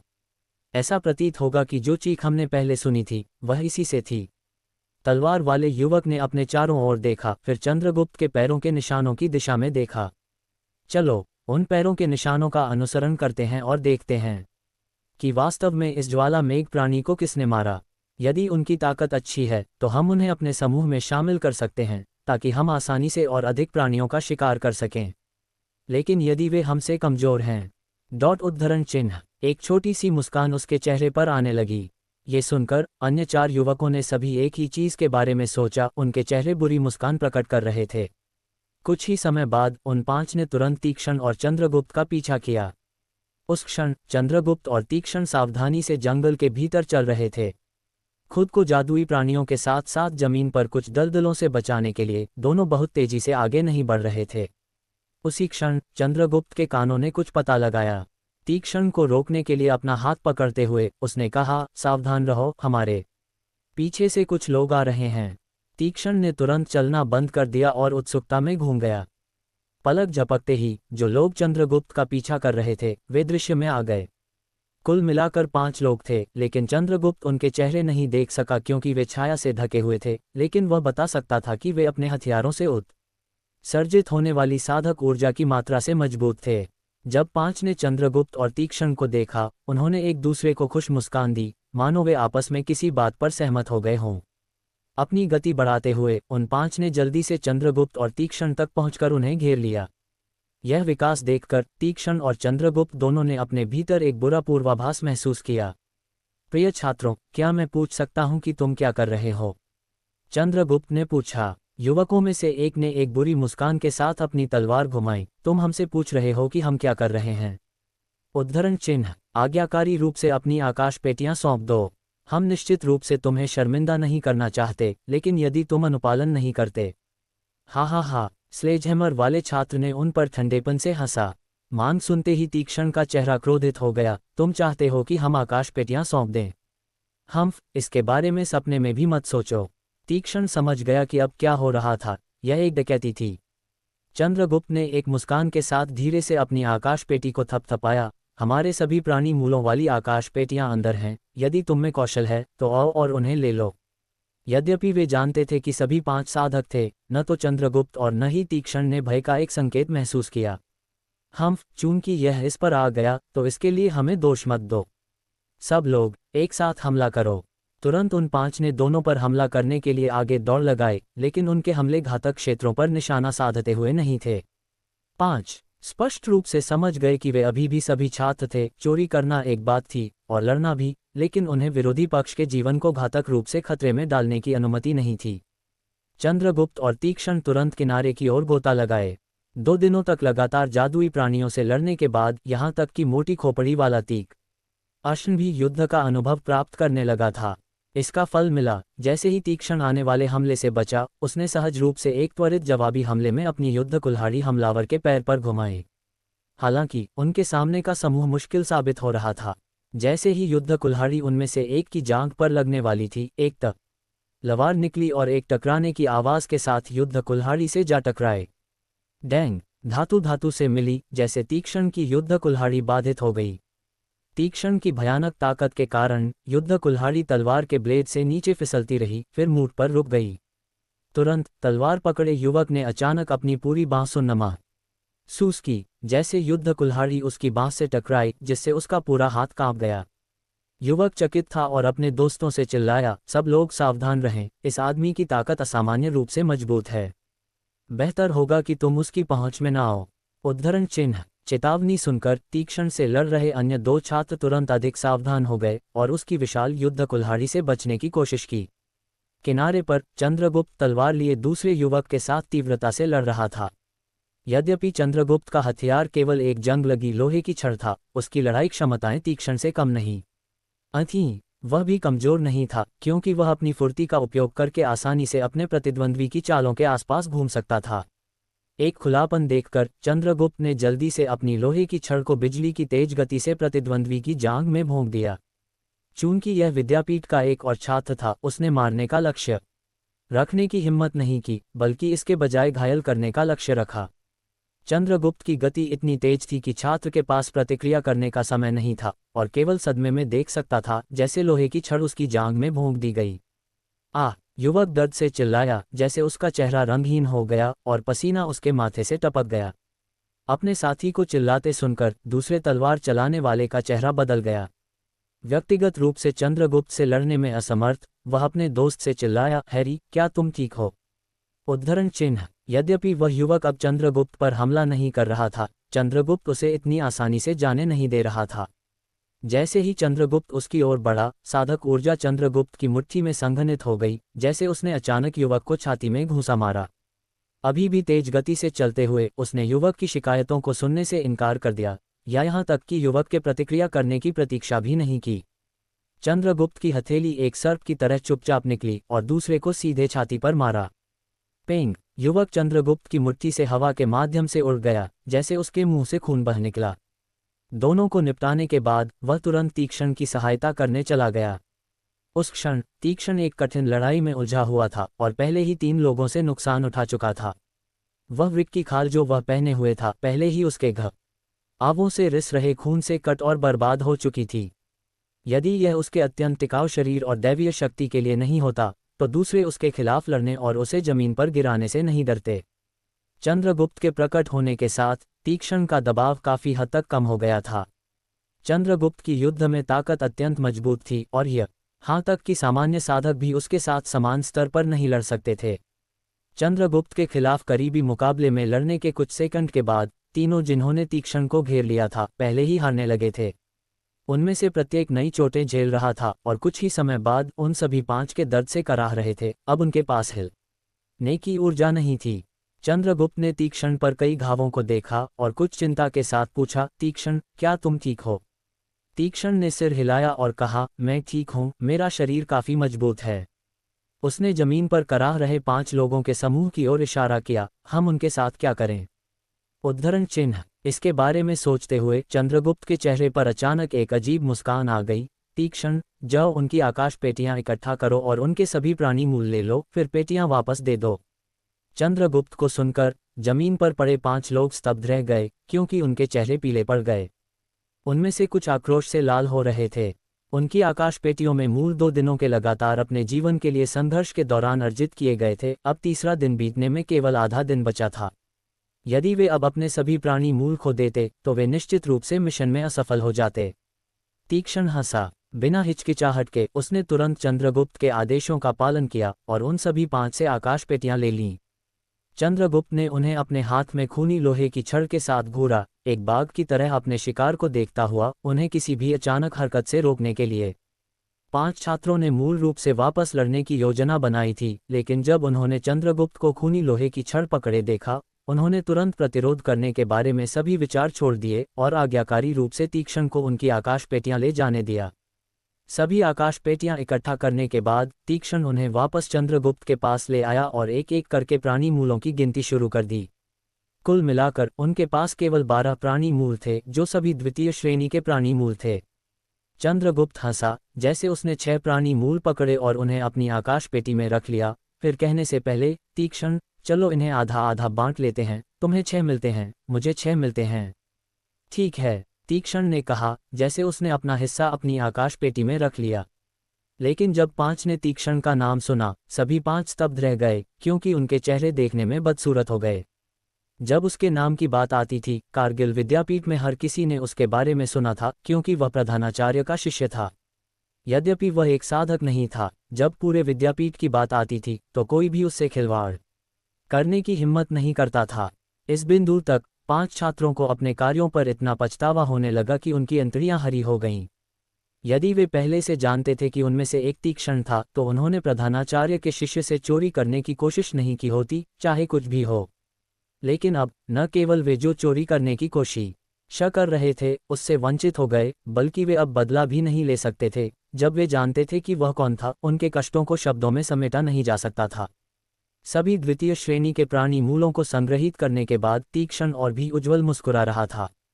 चंद्रगुप्त वर्मा, ऐसा इसलिए है क्योंकि तुम इतने अद्भुत हो और सभी 5 को इतनी जल्दी हरा दिया। मैं, तीक्ष्ण, बस तुमसे बिल्कुल तुलना नहीं कर सकता। चंद्रगुप्त हंसा और कहा, ठीक है, चलो अब वापस रास्ते पर चलते हैं और आशा करते हैं कि हम अपनी साधना के लिए कुछ और जादुई प्राणियों को मार सकें। कुछ ही समय बाद चंद्रगुप्त और तीक्ष्ण ने जमीन पर 5 छात्रों के लकवाग्रस्त भावों को नहीं देखा, जैसे वे चले गए। जब दोनों जंगल में गायब हो गए, युवकों में से एक जोर से कोसने लगा, बहुत बुरी किस्मत है हमारी। ये सोचने के लिए कि हम प्रधानाचार्य के शिष्य के पार आ गए और फिर कार्य में असफल हो गए। केवल यही नहीं, बल्कि हमारे प्राणी मूल हमसे चुरा लिए गए, बिना हम बदला ले पाए। ऐसी दयनीय किस्मत। वह युवक जो पहले स्लेजहैमर लिए हुए था, एक कर्कश आवाज में बोला, ये सब कुछ नहीं है, यह मत भूलो कि यह केवल तीक्ष्ण ही न बड़ी ये था जिसने हम पर हमला किया, एक और था। सभी की आंखें चमक उठीं, तुम चंद्रगुप्त वर्मा के बारे में बात कर रहे हो। स्लेजहैमर वाले छात्र ने सिर हिलाया, ये सही है, तीक्ष्ण को प्रधानाचार्य का समर्थन प्राप्त है, इसलिए हम उससे बदला नहीं ले सकते। लेकिन चंद्रगुप्त वर्मा के पास वही समर्थन नहीं है। लेकिन चंद्रगुप्त वर्मा की ताकत इतनी मजबूत है, हम 5 उसे अकेले नहीं हरा सके, हम उसे कभी कैसे हराएंगे? एक और व्यक्ति ने पूछा। ये सही है, और सबसे महत्वपूर्ण तथ्य ये था कि चंद्रगुप्त वर्मा बहुत तेज था, हम उसके किसी भी हमले को नहीं बचा सके। तलवार चलाने वालों में से एक ने कहा, ये वही व्यक्ति था जिसकी जांघ चंद्रगुप्त द्वारा भेदी गई थी। फिर कुल्हाड़ी वाले व्यक्ति ने अचानक अपना मुंह खोला, तुम लोग भूल जाते हो कि चंद्रगुप्त वर्मा ने पहले ही विद्यापीठ में बहुत से लोगों को नाराज कर दिया है, जैसे स्वामी चंद्रकांत और स्वामी लोकपाल, जिनकी ताकत हमसे अधिक है। यदि हम उनके साथ शाम छोटी इल होने का अवसर पा सकते हैं, देर सबेर हमें उस पर हमला करने का मौका मिल जाएगा। Dot dot dot dot dot dot dot dot. पलक झपकते ही आकाश के रंग धीमे होने लगे। तीसरे क्षेत्र में जादुई प्राणी दूसरे क्षेत्र की तुलना में कहीं कम प्रचुर मात्रा में थे। आधा दिन बीत गया था, लेकिन चंद्रगुप्त और तीक्ष्ण ने केवल कुछ ही जादुई प्राणी पाए थे। हर बार जब उनका सामना किसी से होता, उन्होंने उसे मारने के लिए एक कठिन लड़ाई का अनुभव किया। उस दोपहर के भीतर उन दोनों ने केवल एक और 7 द्वितीय श्रेणी के प्राणी मूल प्राप्त किए थे। दूसरे क्षेत्र में उनके इनाम की तुलना में ये संख्या स्पष्ट रूप से महत्वहीन थी। लेकिन जब उन्होंने सोचा कि कैसे उन 5 छात्रों ने, जिन्होंने पहले उन पर हमला किया था, 2 दिनों में केवल 12 द्वितीय श्रेणी के प्राणी मूल प्राप्त किए थे, इस तथ्य के बावजूद कि वे साधक थे, उनके दिल थोड़े अधिक राहत महसूस कर रहे थे। ये तीसरे क्षेत्र में दूसरे की तुलना में बहुत अधिक बेचैन था, क्योंकि राक्षसों को मारना बहुत कठिन था। साथ ही चूंकि राक्षसों की संख्या कम थी, अधिक लोग अपने मूल के लिए दूसरों को लूटने को तैयार थे। चंद्रगुप्त और तीक्ष्ण के पिछले 5 छात्रों से लड़ने के बाद उनके लुटेरों के साथ 1 और 3 मुठभेड़ हुई थीं। कम से कम प्रत्येक समूह में 4 लोग थे और अधिक से अधिक एक समूह में उनमें से 7 थे। लेकिन अंत में उन्होंने प्रत्येक चुनौती बड़ी ई पर विजयी होकर काबू पा लिया और अन्य समूहों से सभी प्राणी मूल ले लिए। लेकिन जिस चीज़ ने चंद्रगुप्त को निराश किया था वह ये थी कि 4 के समूह के पास, जिसने पहले उन पर हमला किया था, एक भी प्राणी मूल नहीं था, लेकिन अन्य 2 समूहों के पास अंत में कुल 33 द्वितीय श्रेणी के प्राणी मूल थे। जब रात हुई, चंद्रगुप्त और तीक्ष्ण आग के पास बैठ गए, जैसे उन्होंने एक जादुई प्राणी का मांस भुना। दोनों थके हुए लग रहे थे। दूसरे क्षेत्र की तुलना में तीसरा क्षेत्र कहीं अधिक थकाऊ था। इस बिंदु पर तीक्ष्ण की विद्यापीठ वर्दी अनिवार्य रूप से समाप्त हो गई थी। उसकी छाती पर उसके लाभ दिख रहे थे। केवल उसके शरीर का सबसे महत्वपूर्ण हिस्सा अतिरिक्त वृक्क की खाल में से एक से ढका हुआ था, जिससे वह एक जंगली जैसा दिख रहा था। वह पहले से ही सब जगह निशानों से ढका हुआ था, और यद्यपि वे दर्दनाक लग रहे थे, वे केवल सतही घाव थे जो तीक्ष्ण को बिल्कुल भी प्रभावित नहीं करते थे। यह एक मजबूत शरीर था जिसे यहाँ तक कि चंद्रग छोटे ऊपद भी ईर्ष्या से देखता था। दूसरी ओर चंद्रगुप्त बहुत बेहतर नहीं था। यद्यपि वह अभी भी अपनी विद्यापीठ वर्दी पहने हुए था, ये पहले ही खून से लाल रंग की हो चुकी थी, ऑक्सीकरण के बाद कपड़ों को काले रंग से रंग रही थी। अचानक चंद्रगुप्त एक दूर की लड़ाई की आवाज़ें सुन सकता था। अपने तीव्र कानों के साथ वह सबसे हल्की आवाज़ें सुन सकता था। चंद्रगुप्त जहां बैठा था वहां से खड़ा हो गया, और जहां से उसने आवाज़ें सुनी वहां देखा तीक्ष्ण, वहां पर एक लड़ाई चल रही है। तीक्ष्ण को बिल्कुल भी परवाह नहीं लग रही थी। मैं शर्त लगाता हूं कि कोई किसी दूसरे जादुई प्राणी के खिलाफ लड़ रहा है। पहले तो चंद्रगुप्त ने भी ऐसा ही सोचा, लेकिन अपने पिछले जीवन के ज्ञान ने उसे बताया कि ये लोगों के बीच लड़ाई की आवाज़ें थीं। इस वातावरण में कोई फर्क नहीं पड़ता कि यह कौन सी आवाज़ थी। चंद्रगुप्त हमेशा सतर्क रहता था, खासकर जब से उस पर उसी दिन पहले कई बार साथी छात्रों द्वारा हमला किया जा चुका था। चंद्रगुप्त ने उन बड़े और अधिक अनुभवी छात्रों को हमेशा सतर्क न रहने के कारण गिरते देखा था। चंद्रगुप्त ने उनके जैसा बनने की योजना नहीं बनाई। सबसे सूक्ष्म आवाज़ों को सुनने के लिए अपने कानों पर जोर देते हुए चंद्रगुप्त ने उन आवाज़ों को पकड़ने की कोशिश की जो उसने पहले सुनी थीं। लेकिन जैसे ही उसने विचार में अपनी भौहें सिकुड़ी, उसने फिर से आवाज़ सुनी। ये किसी व्यक्ति के जादुई प्राणी से लड़ने की आवाज़ नहीं थी, बल्कि 2 लोगों के एक दूसरे से लड़ने की थी। इसके अलावा आवाज़ें करीब आ रही थीं। चंद्रगुप्त ने तीक्ष्ण को देखा और कहा, तीक्ष्ण, वह किसी व्यक्ति के जादुई प्राणी से लड़ने की आवाज़ नहीं है, बल्कि 2 लोगों के एक दूसरे से लड़ने की है। आवाज़ें जोर से और जोर से हो रही हैं, इसलिए तुम्हें तैयार रहना चाहिए। हो सकता है हम लड़ाई में पड़ जाएं। चंद्रगुप्त ने स्थान बदलना नहीं चुना। अपनी वर्तमान ताकत के साथ वे आसानी से अपनी रक्षा कर सकते थे।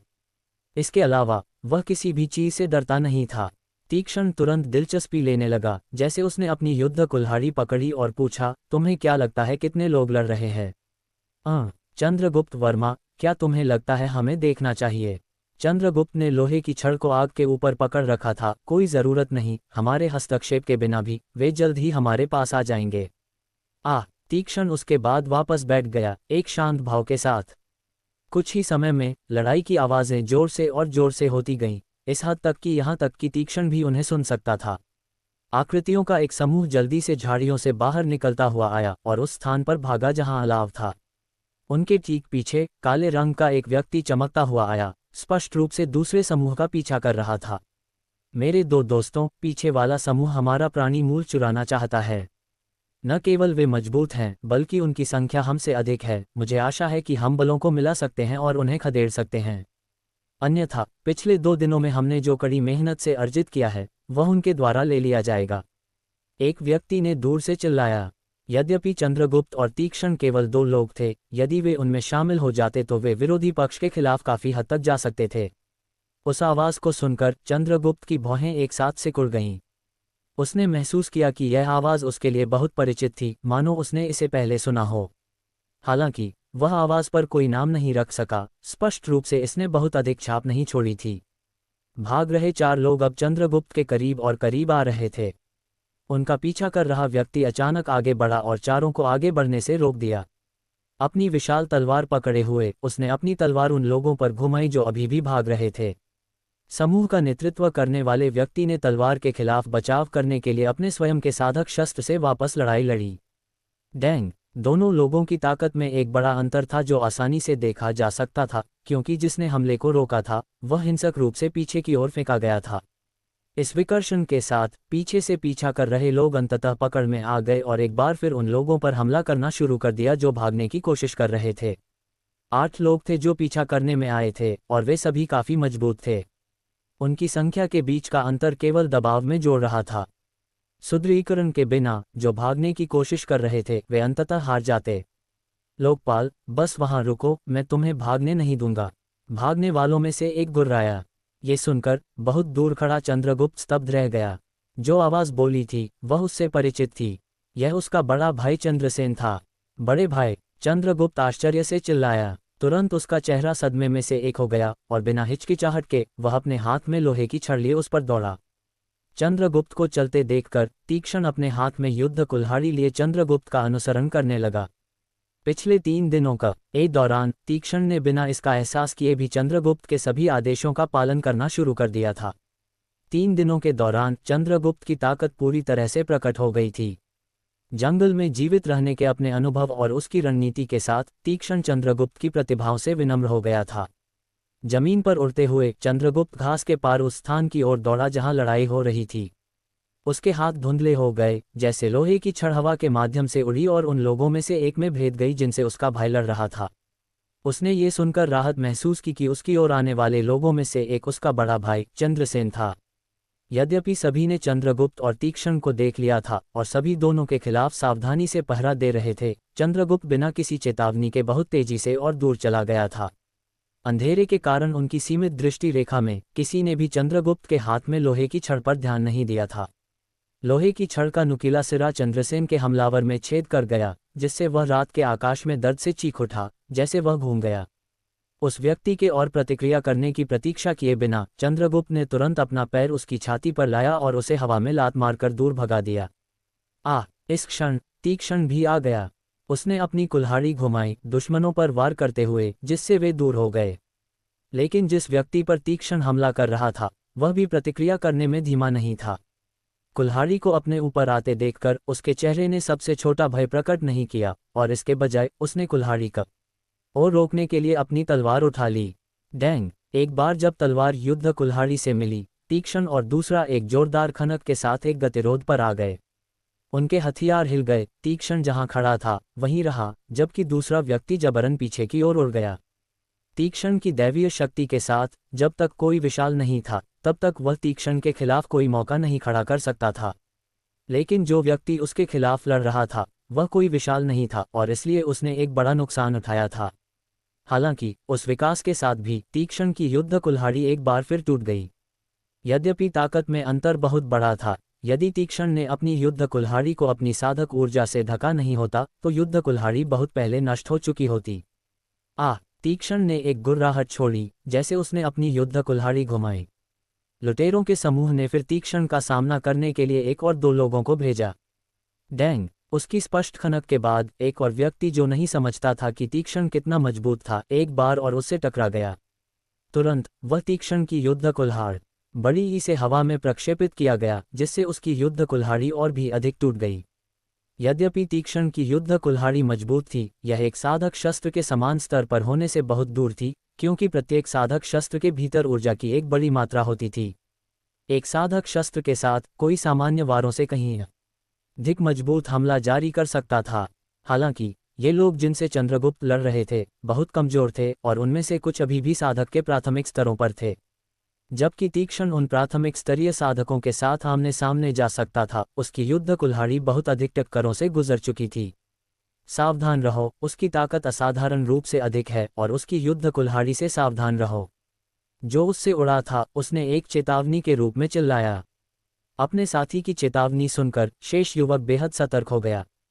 उसने युद्ध कुल्हाड़ी को बचाया और तीक्ष्ण की आकाश पेटी को पकड़ लिया। चंद्रगुप्त बिजली की गति के साथ घूम रहा था।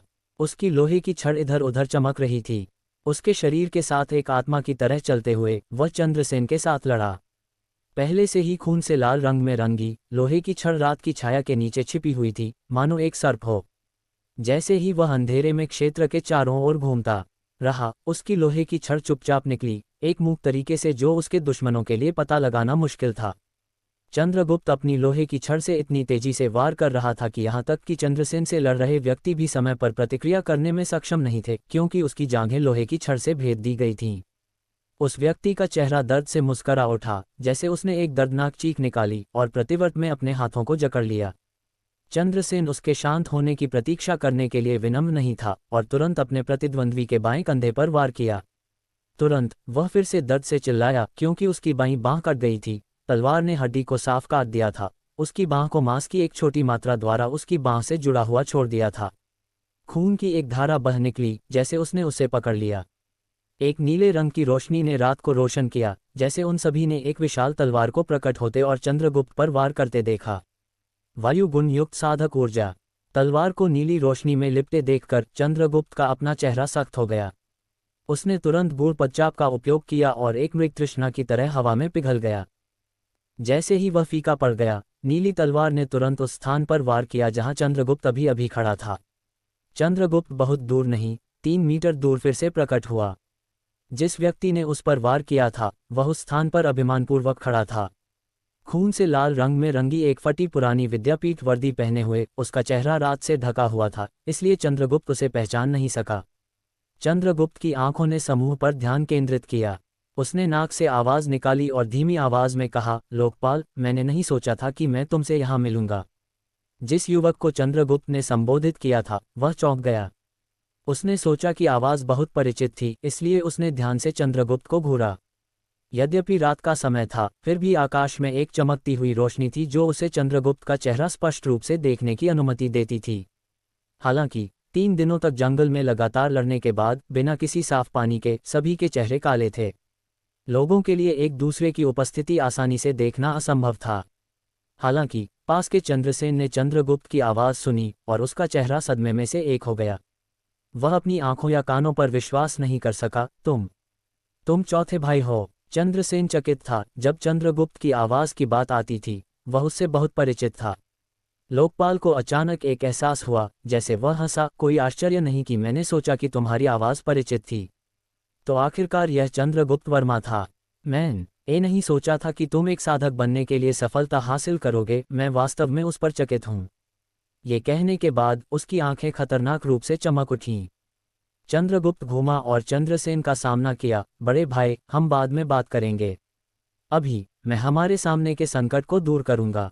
तुम दूसरों की मदद करो और लोकपाल को मुझ पर छोड़ दो। ठीक है, तो तुम अपना ख्याल रखना चौथे भाई।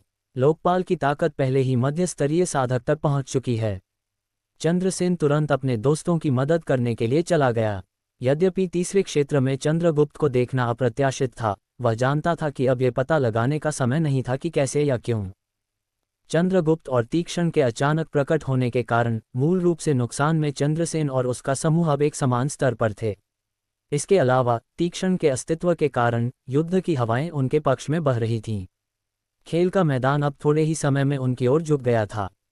लोकपाल के गहरे और काले चेहरे को देखते हुए चंद्रगुप्त हंसा। लोकपाल, ऐसा लगता है कि हमारे प्राणी मूल चुराने की तुम्हारी योजना विफलता में समाप्त होगी। तुम्हारे प्राणी मूल इसके बजाय हमें दे दिए जाएंगे। लोकपाल का चेहरा क्रोधित हो गया, जैसे उसकी आंखें खतरनाक रूप से चमक उठी। चंद्रगुप्त वर्मा, तुम्हारे पास मेरे प्राणी मूल ले जाने की शक्ति नहीं है। चंद्रगुप्त ने कुछ तिरस्कार के साथ लोकपाल को देखा, फिर कहने से पहले, तो फिर चलो इसका परीक्षण करते हैं। चलो देखते हैं कि मेरे पास तुम्हारे प्राणी मूल छीनने की शक्ति है या नहीं। चंद्रगुप्त ने उसके बाद और कुछ नहीं कहा, क्योंकि उसका शरीर हिलने लगा। फिर लोकपाल पर तेजी से हमला किया। उसके हाथ ने लोहे की छड़ पकड़ रखी थी और एक सर्प की तरह लोकपाल की छाती पर वार किया, रात के अंधेरे को अपने आवरण के रूप में इस्तेमाल करते हुए। हत्यारे इरादे की एक चमक लोकपाल की आंखों से होकर गई, जैसे उसने अपनी नीली तलवार पकड़ी। उसने इसे एक प्रभावशाली तरीके से घुमाया, फिर चंद्रगुप्त पर वार किया। चूंकि लोकपाल न केवल एक मध्य स्तरीय साधक था, बल्कि उसके पास वायु गुण युक्त साधक ऊर्जा भी थी, उसके हमले पहले से भी तेज थे। इतना कि जब भी वह अपना ब्लेड घुमाता, एक बात की छवि दिखाई देती। तलवार को अपने सिर की ओर आते देखकर चंद्रगुप्त किनारे की ओर हट गया और लोहे की छड़ को लोकपाल की छाती की ओर धकेलता रहा। लोकपाल का चेहरा बदल गया, जैसे उसने महसूस किया कि लोहे की छड़ जिस गति से यात्रा कर रही थी, वह अत्यंत अधिक थी। उस महत्वपूर्ण क्षण में उसकी तलवार खुद को बचाने के लिए वापस लाने के लिए बहुत दूर थी, लेकिन उसकी प्रतिक्रिया गति भी बहुत धीमी नहीं थी। वायु साधक ऊर्जा को अपने शरीर में पुनः अवशोषित करते हुए उसने अपने शरीर को पीछे की ओर जाने और अपनी तलवार वापस लाने के लिए मजबूर किया। लोकपाल की गति तेज हो गई। जिस क्षण चंद्रगुप्त की लोहे की छड़ ने लोकपाल के कपड़ों को छुआ, वह पहले ही चंद्रगुप्त के हमले की सीमा से बच चुका था।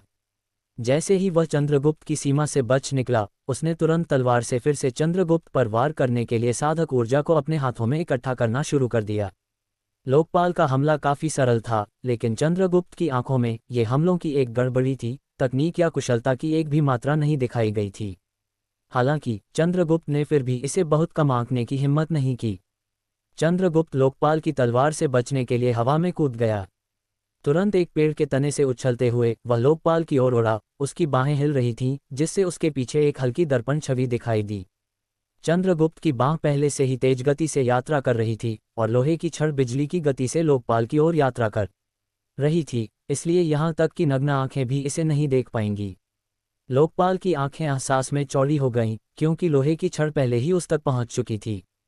इस बार लोकपाल चंद्रगुप्त के हमले से अपना बचाव करने में असमर्थ था और न ही समय पर बचने में सक्षम था, जिसके परिणामस्वरूप लोहे की छड़ उसकी छाती में गहराई से भेद गई। लोकपाल का चेहरा सख्त हो गया, जैसे उसने अपने भीतर भेदी गई लोहे की छड़ को घूरा। उसके चेहरे पर एक स्तब्ध अभिव्यक्ति दिखाई दी। न केवल उसके चेहरे पर अविश्वास का एक रंग था, बल्कि निराशा और भय भी था। जब लोहे की छड़ उसमें भेद गई थी, वह उसके खिलाफ किसी भी प्रकार का प्रतिरोध करने में असमर्थ था। उसके पास कोई बचाव नहीं था, क्योंकि लोहे की छड़ गति में उससे बहुत तेज थी, जितना वह प्रतिक्रिया कर सकता था। यहाँ तक कि यदि वह एक वायु गुण वाला साधक था, लोहे की छड़ ने फिर भी सीधे उसे भेद दिया था, एक घातक चोट का कारण बना। उसके बाद जो हुआ, वह सभी की उम्मीदों से परे था। जिस क्षण चंद्रगुप्त की लोहे की छड़ लोकपाल की छाती में भेद गई, सभी ने चलना बंद कर दिया था। फिर साधक ऊर्जा की एक शुद्ध मात्रा लोहे की छड़ से लोकपाल के शरीर में स्थानांतरित हो गई। छड़ को हटाने के साथ समर्थन गायब हो गया और लोकपाल जमीन पर गिर गया। जब चंद्रगुप्त ने अपनी साधक ऊर्जा से भरी आत्मा को लोकपाल के शरीर में भेजा, यह ऐसा था जैसे उसका शरीर फट गया। ऊर्जा एक ऊर्जा तरंग की तरह लोकपाल के शरीर के माध्यम से लहराए उसके अंगों के भीतर कहर बरपा रही थी। पफ! लोकपाल ने तुरंत मुंह से खून की एक धारा उगल दी।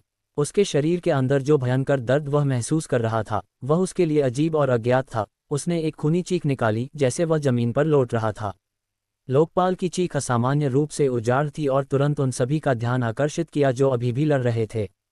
हालांकि ऐसे उनकी आंखों ने लौटते हुए लोकपाल को देखा, तीक्ष्ण को छोड़कर हर कोई मौन में स्तब्ध रह गया। वे जो देख रहे थे, उसने उन्हें कोई छोटा सदमा नहीं दिया और उनमें से कई अभी भी अपनी आंखों पर विश्वास नहीं कर सके। लोकपाल को समाप्त करने के बाद भी चंद्रगुप्त ने लुटेरों के समूह को जाने देने पर विचार नहीं किया। बीच में खड़े होकर अपनी लोहे की छड़ पकड़े हुए उसने सोचा कि यह भाग्यशाली था कि वह अब अपने बड़े भाई चंद्रसेन से मिल गया था। यदि वह चंद्रसेन से बाद में मिला होता, तो चंद्रगुप्त को डर था कि उसका भाई अपने सभी प्राणी मूल लोकपाल के समूह से खो चुका होता और एक भारी चोट के साथ रह गया होता। चंद्रगुप्त के युद्ध में प्रवेश करने के साथ विरोधी के पास अब ऊपरी हाथ नहीं था। यद्यपि चंद्रगुप्त बाकी सभी की तरह साधक नहीं था, वह निस्संदेह वहां उपस्थित सभी लोगों में सबसे शक्तिशाली था। अपने पिछले जीवन में चंद्रगुप्त एक यात्रा करने वाला पथिक था जिसने तलवार के मार्ग का अभ्यास किया था, इस हद तक कि वह उसके साथ पूर्णता तक पहुंच गया था। उसकी चालों का पता लगाना कठिन था, क्योंकि वह इतनी तेजी से चलता था कि कुछ बिंदुओं पर यह अकल्पनीय था। जो लोग केवल अपनी आंखों पर निर्भर थे, वे उसे नहीं देख पाते थे। चूंकि चंद्रगुप्त केवल एक लोहे की छड़ का उपयोग कर रहा था, उसकी वास्तविक ताकत सामने नहीं लाई जा सकती थी। उसके सामने प्रतिद्वंद्वी केवल छात्र थे, जिनके पास बहुत कम युद्ध का अनुभव था। अपने असाधारण तलवार ज्ञान के साथ वह जल्दी से युद्ध समाप्त कर सकता था। लड़ाई के अंत तक किसी को भी एहसास नहीं हुआ था कि चंद्रगुप्त जिस हथियार का उपयोग कर रहा था वह वास्तव में एक साधक शस्त्र नहीं था, बल्कि वास्तव में सिर्फ एक साधारण लोहे की छड़ थी। लड़ाई के बाद डकैती में भाग लेने वाले सभी घायल छात्र जमीन पर बैठ गए। उनमें से प्रत्येक के अलग अलग स्थानों पर अलग अलग प्रकार के घाव थे और वे सभी चंद्रगुप्त को आतंक से देख रहे थे। फर्श पर 8 युवकों को देखते हुए यद्यपि चंद्रसेन और उनकी 4 की टीम बुरी तरह से घायल थे, वे चंद्रगुप्त को सम्मानजनक प्रशंसा के साथ देखते हुए जीत की खुशी प्रकट करने से खुद को नहीं रोक सके। चंद्रसेन, मैंने नहीं सोचा था कि तुम्हारे पास अप्रत्याशित रूप से इतना अद्भुत मजबूत चौथा भाई होगा। उसकी ताकत वास्तव में मुझे चकित कर देती है। ये सही है चंद्रसेन, यद्यपि हमने तुम्हारे चौथे भाई की ताकत के बारे में बहुत पहले सुना था, मैंने नहीं सोचा था कि वह अब तक इतना अद्भुत था। यहाँ तक कि मध्यस्तरीय साधक लोकपाल भी उसके द्वारा हार गया। यदि ये तुम्हारे चौथे भाई की मदद के लिए नहीं होता, मुझे डर है कि हमारा समूह उन प्राणी मूलों की रक्षा करने में सक्षम नहीं होता जिन्हें हमने पाने के लिए इतनी मेहनत की थी। ...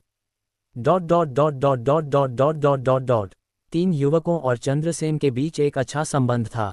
उनमें से प्रत्येक ने खुशी में आह भरी जैसे उन्होंने उत्साह से हाल की घटनाओं पर चर्चा की। इस क्षण चंद्रगुप्त चंद्रसेन के पास पहुंचा और उसके घावों को देखा। कुछ चिंता के साथ उसने पूछा, बड़े भाई, क्या तुम्हें कोई गंभीर चोट है? उद्धरण चिन्ह। ये सुनकर चंद्रसेन ने अनुपस्थित दिमाग से सिर हिलाया। खुशी और आश्चर्य के साथ चंद्रगुप्त को देखते हुए उसने उत्तर दिया, मैं ठीक हूँ, बस ठीक हूँ। ये केवल एक छोटा सा घाव है। मत भूलो, तुम्हारे बड़े भाई के पास पृथ्वी गुण युक्त साधक ऊर्जा है जो मेरे बचाव में बहुत सुधार करती है। चंद्रसेन थोड़ा रुका, फिर पूछा, ये सही है चौथे भाई, तुम तीसरे क्षेत्र में कैसे आए? मुझे याद है कि जंगल में प्रवेश करने से पहले तुम्हारी ताकत अभी भी साधक स्तर से पहले थी। साथ ही तुम इतने अद्भुत कैसे हो गए कि तुम लोकपाल को भी हरा देते हो? चंद्रसेन ने उत्सुकता से पूछा। चंद्रगुप्त हंसा और कहा, बड़े भाई, इस प्रकार की स्थिति को बाद में एक अच्छी और धीमी बातचीत में समझाया जाना चाहिए। हमें अभी भी अपने सामने की समस्या का ध्यान रखना है। चंद्रगुप्त ने जमीन पर पड़े कई छात्रों पर अपनी निगाहें घुमाईं। बड़े भाई, तुम्हें क्या लगता है कि हमें इन लोगों को कैसे दंडित करना चाहिए? प्रश्न पर कुछ विचार देते हुए उसने कहा, चौथे भाई, ये तुम्हारे द्वारा हल किया जाना चाहिए। यदि ये तुम्हारे लिए नहीं होता, मुझे डर है कि हम चारों के समूह के सभी प्राणी मूल चोरी हो गए होते। चंद्रगुप्त के चेहरे पर एक गहरी मुस्कान थी जैसे उसने कहा, उस स्थिति में उनके प्रति दयालु होने की कोई आवश्यकता नहीं है। कम से कम हमें उनकी आकाश पेटियों से उनके सभी प्राणी मूल एकत्र कर लेने चाहिए।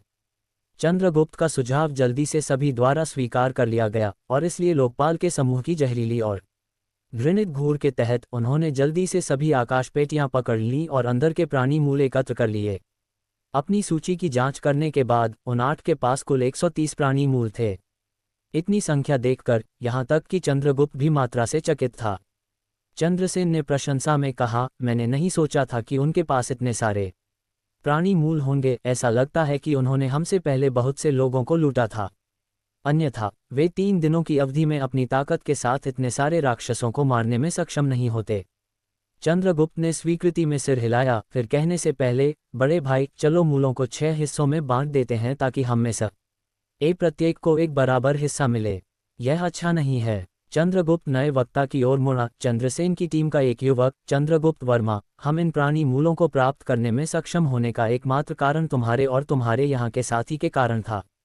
हमने बिल्कुल कुछ नहीं किया, इसलिए तुम्हें हमारे साथ मूलों को विभाजित नहीं करना चाहिए और इसे अपने दोनों के बीच रखना चाहिए।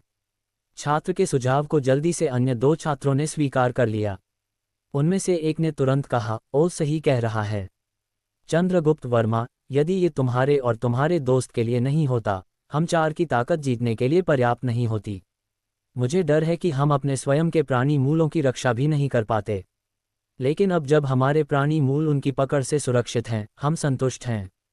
लोकपाल और उसके दोस्तों से तुम्हें जो प्राणी मूल मिले वे ऐसी चीजें हैं जो हम नहीं चाहते।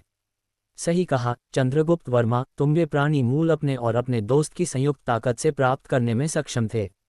हम इसे विभाजित करने के लिए पर्याप्त बेशर्म कैसे हो सकते हैं? चंद्रगुप्त की आंखें एक उज्ज्वल चमक के साथ टिमटिमाईं जैसे उसने उनके चेहरों को देखा, झूठ के किसी भी संकेत की तलाश में। हालांकि छोटी ई, वह केवल ईमानदार सच्चाई देख सका, बेईमानी के बिल्कुल कोई निशान नहीं थे। उन तीन के लिए उसका सम्मान बहुत बढ़ गया, लेकिन उसने वास्तव में अपने बड़े भाई की सबसे अधिक प्रशंसा की। उसने नहीं सोचा था कि उसका बड़ा भाई इस तरह के अच्छे व्यक्तित्व वाले तीन दोस्त ढूंढ पाएगा। यद्यपि चंद्रसेन के पास एक बाघ का शरीर और दिमाग था, चंद्रगुप्त समझ गया कि उसका भाई बिल्कुल भी मूर्ख नहीं था। चंद्रगुप्त हंसा और कहा, सभी ने इस स्थिति में योगदान दिया है। यदि ये तुम लोगों के उन्हें रोकने के लिए नहीं होता, यदि वे किसी तरह लोकपाल के साथ मिलकर मुझ पर हमला कर देते, मुझे डर है कि मैं तब हार जाता। चलो इसके साथ चलते हैं। तीक, अश्न और मैं प्राणी मूलों का आधा हिस्सा लेंगे और तुम लोग बाकी ले लोगे और इसे अपने बीच बांट लोगे। ये ठीक रहेगा, है ना? हाँ हाँ, चौथे भाई ने जो कहा वह सही है। ये कुछ ऐसा था जिसे हम सब ने कड़ी मेहनत से किया था, तो चलो चौथे भाई के विचार का पालन करते हैं और प्राणी मूलों को बांट लेते हैं।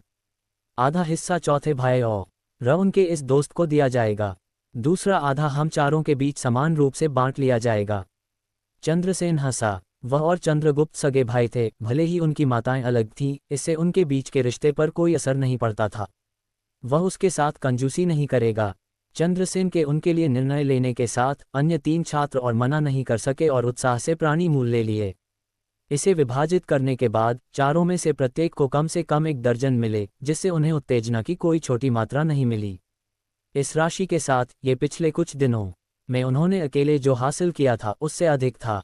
इस घटना के बाद किसी के पास अब और रुके रहने की कोई योजना नहीं थी, और अपना स्थान बदलने के बाद उन्होंने कुछ मांस भूनने के लिए एक नई आग जलाना शुरू कर दिया। 6 लोग आग के चारों ओर एक घेरे में बैठ गए। जैसे चंद्रसेन हंसा, चौथे भाई, मैं तुम्हें सभी से मिलवाता हूँ। ये तीन मेरे सबसे अच्छे दोस्त हैं, ओज, अर्जुन और दारियस।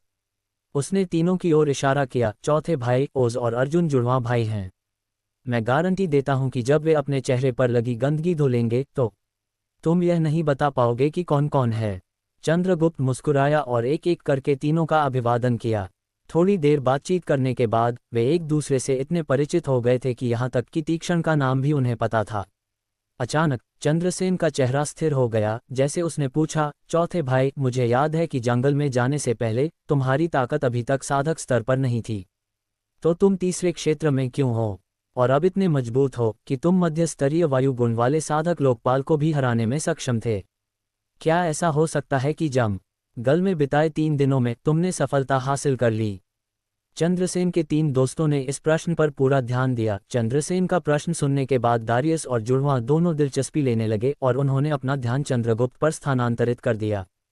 चंद्रगुप्त का लोकपाल को हराना उन तीनों पर एक बड़ा प्रभाव डाल गया था। यद्यपि उन्होंने बहुत पहले उन अफवाहों को सुना था जो पूरे विद्यापीठ में फैल रही थीं कि वह मजबूत था, अफवाहों ने उसकी ताकत को इस हद तक बढ़ा चढ़ाकर नहीं बताया था। चंद्रगुप्त हंसा और अपनी लोहे की छड़ चंद्रसेन की ओर उठाए। बड़े भाई, देखो, यदि मैं एक साधक होता तो क्या मैं अभी भी इस तरह के हथियार का उपयोग कर रहा होता? चंद्रसेन ने लोहे की छड़ को ऊपर नीचे देखा, लेकिन यह वैसा ही दिख रहा था। उसने पहले ही चंद्रगुप्त के हाथों में खून से सनी लोहे की छड़ को पहचान लिया था और यह अभी भी एक सामान्य जंग लगी टूटी हुई लोहे की छड़ थी। वह चंद्रसेन की आंखें चौड़ी हो गईं। वह मौन सदमे की स्थिति में डाल दिया गया था, क्योंकि उसने कभी भी 1 लाख सालों में नहीं सोचा होगा कि चंद्रगुप्त केवल एक जंग लगी लोहे की छड़ का उपयोग करके लोकपाल को हरा पाएगा, और यदि यह उसकी अपनी आंखों के सामने नहीं हुआ होता तो वह इस पर विश्वास नहीं करता, भले ही उसे पीट पीट कर मार डाला जाता। उसी समय दारियस और जुड़वां ने चंद्रसेन के हाथों में लोहे की छड़ को देखा। तीनों अविश्वास में थे और फिर उन्होंने चंद्रगुप्त को ऐसे देखा जैसे वह एक राक्षस हो। उनके चेहरों पर अविश्वासजनक नजरों को देखकर चंद्रगुप्त हंसा और कहा, मेरी और तीक्ष्ण की संयुक्त शक्ति और के साथ दूसरे क्षेत्र में ऐसे कोई जादुई प्राणी नहीं थे जो हमारे बराबर होते, इसलिए हमने तीसरे क्षेत्र में जाने का फैसला किया। ये सुनकर चंद्रसेन और अन्य 3 अपने कानों पर विश्वास नहीं कर सके। दूसरा क्षेत्र प्रथम श्रेणी के जादुई प्राणियों से भरा था। यद्यपि वे कमजोर थे और उनकी हमला शक्ति कम थी, यहाँ तक कि औसत साधक को भी जंगल में जीवित रहना एक कठिन कार्य लगता, और चंद्रगुप्त अभी भी स्पष्ट रूप से एक साधक नहीं था। ये कहने के लिए कि दूसरा क्षेत्र अब एक चुनौती नहीं था, यहाँ तक कि चंद्रसेन और उसके दोस्त भी चंद्रगुप्त की बेतुकी ताकत पर कोसेंगे। थोड़ी देर के बाद चंद्रसेन और उसके दोस्तों ने आखिरकार अपने होश वापस पा लिए। चंद्रसेन ने पूछना जारी रखा, चौथे भाई, तुम अभी तक एक साधक भी नहीं हो और फिर भी पहले से ही इतने अद्भुत हो। जब वह दिन आएगा और तुम एक साधक बन जाओगे, मैं सच में अनुमान नहीं लगा सकता कि तुम और कितने मजबूत हो जाओगे। चंद्रसेन न ए विस्मय में सिर हिलाया। आह सही, चौथे भाई, तुम्हें क्या लगता है कि तुम एक साधक कब बनोगे? अपने आप से अधिक बुदबुदाते हुए, मैं वर्तमान में 10वें स्तर के शिखर पर हूँ। इस जंगल अभ्यास के बाद मैं एक साधक बनने का लक्ष्य रखूंगा। चंद्रसेन ने आश्चर्य और सदमे में सांस की एक फुसकार छोड़ी जैसे उसने चंद्रगुप्त को देखा। चौथे भाई, तुम शब्दों के लिए बस बहुत अद्भुत हो। कुछ महीने पहले ही तुम कारगिल विद्यापीठ में एक नए छात्र थे जो केवल 8वें स्तर पर था। मैंने नहीं सोचा था कि तुम इतने कम समय में 10वें स्तर के शिखर तक पहुंच जाओगे।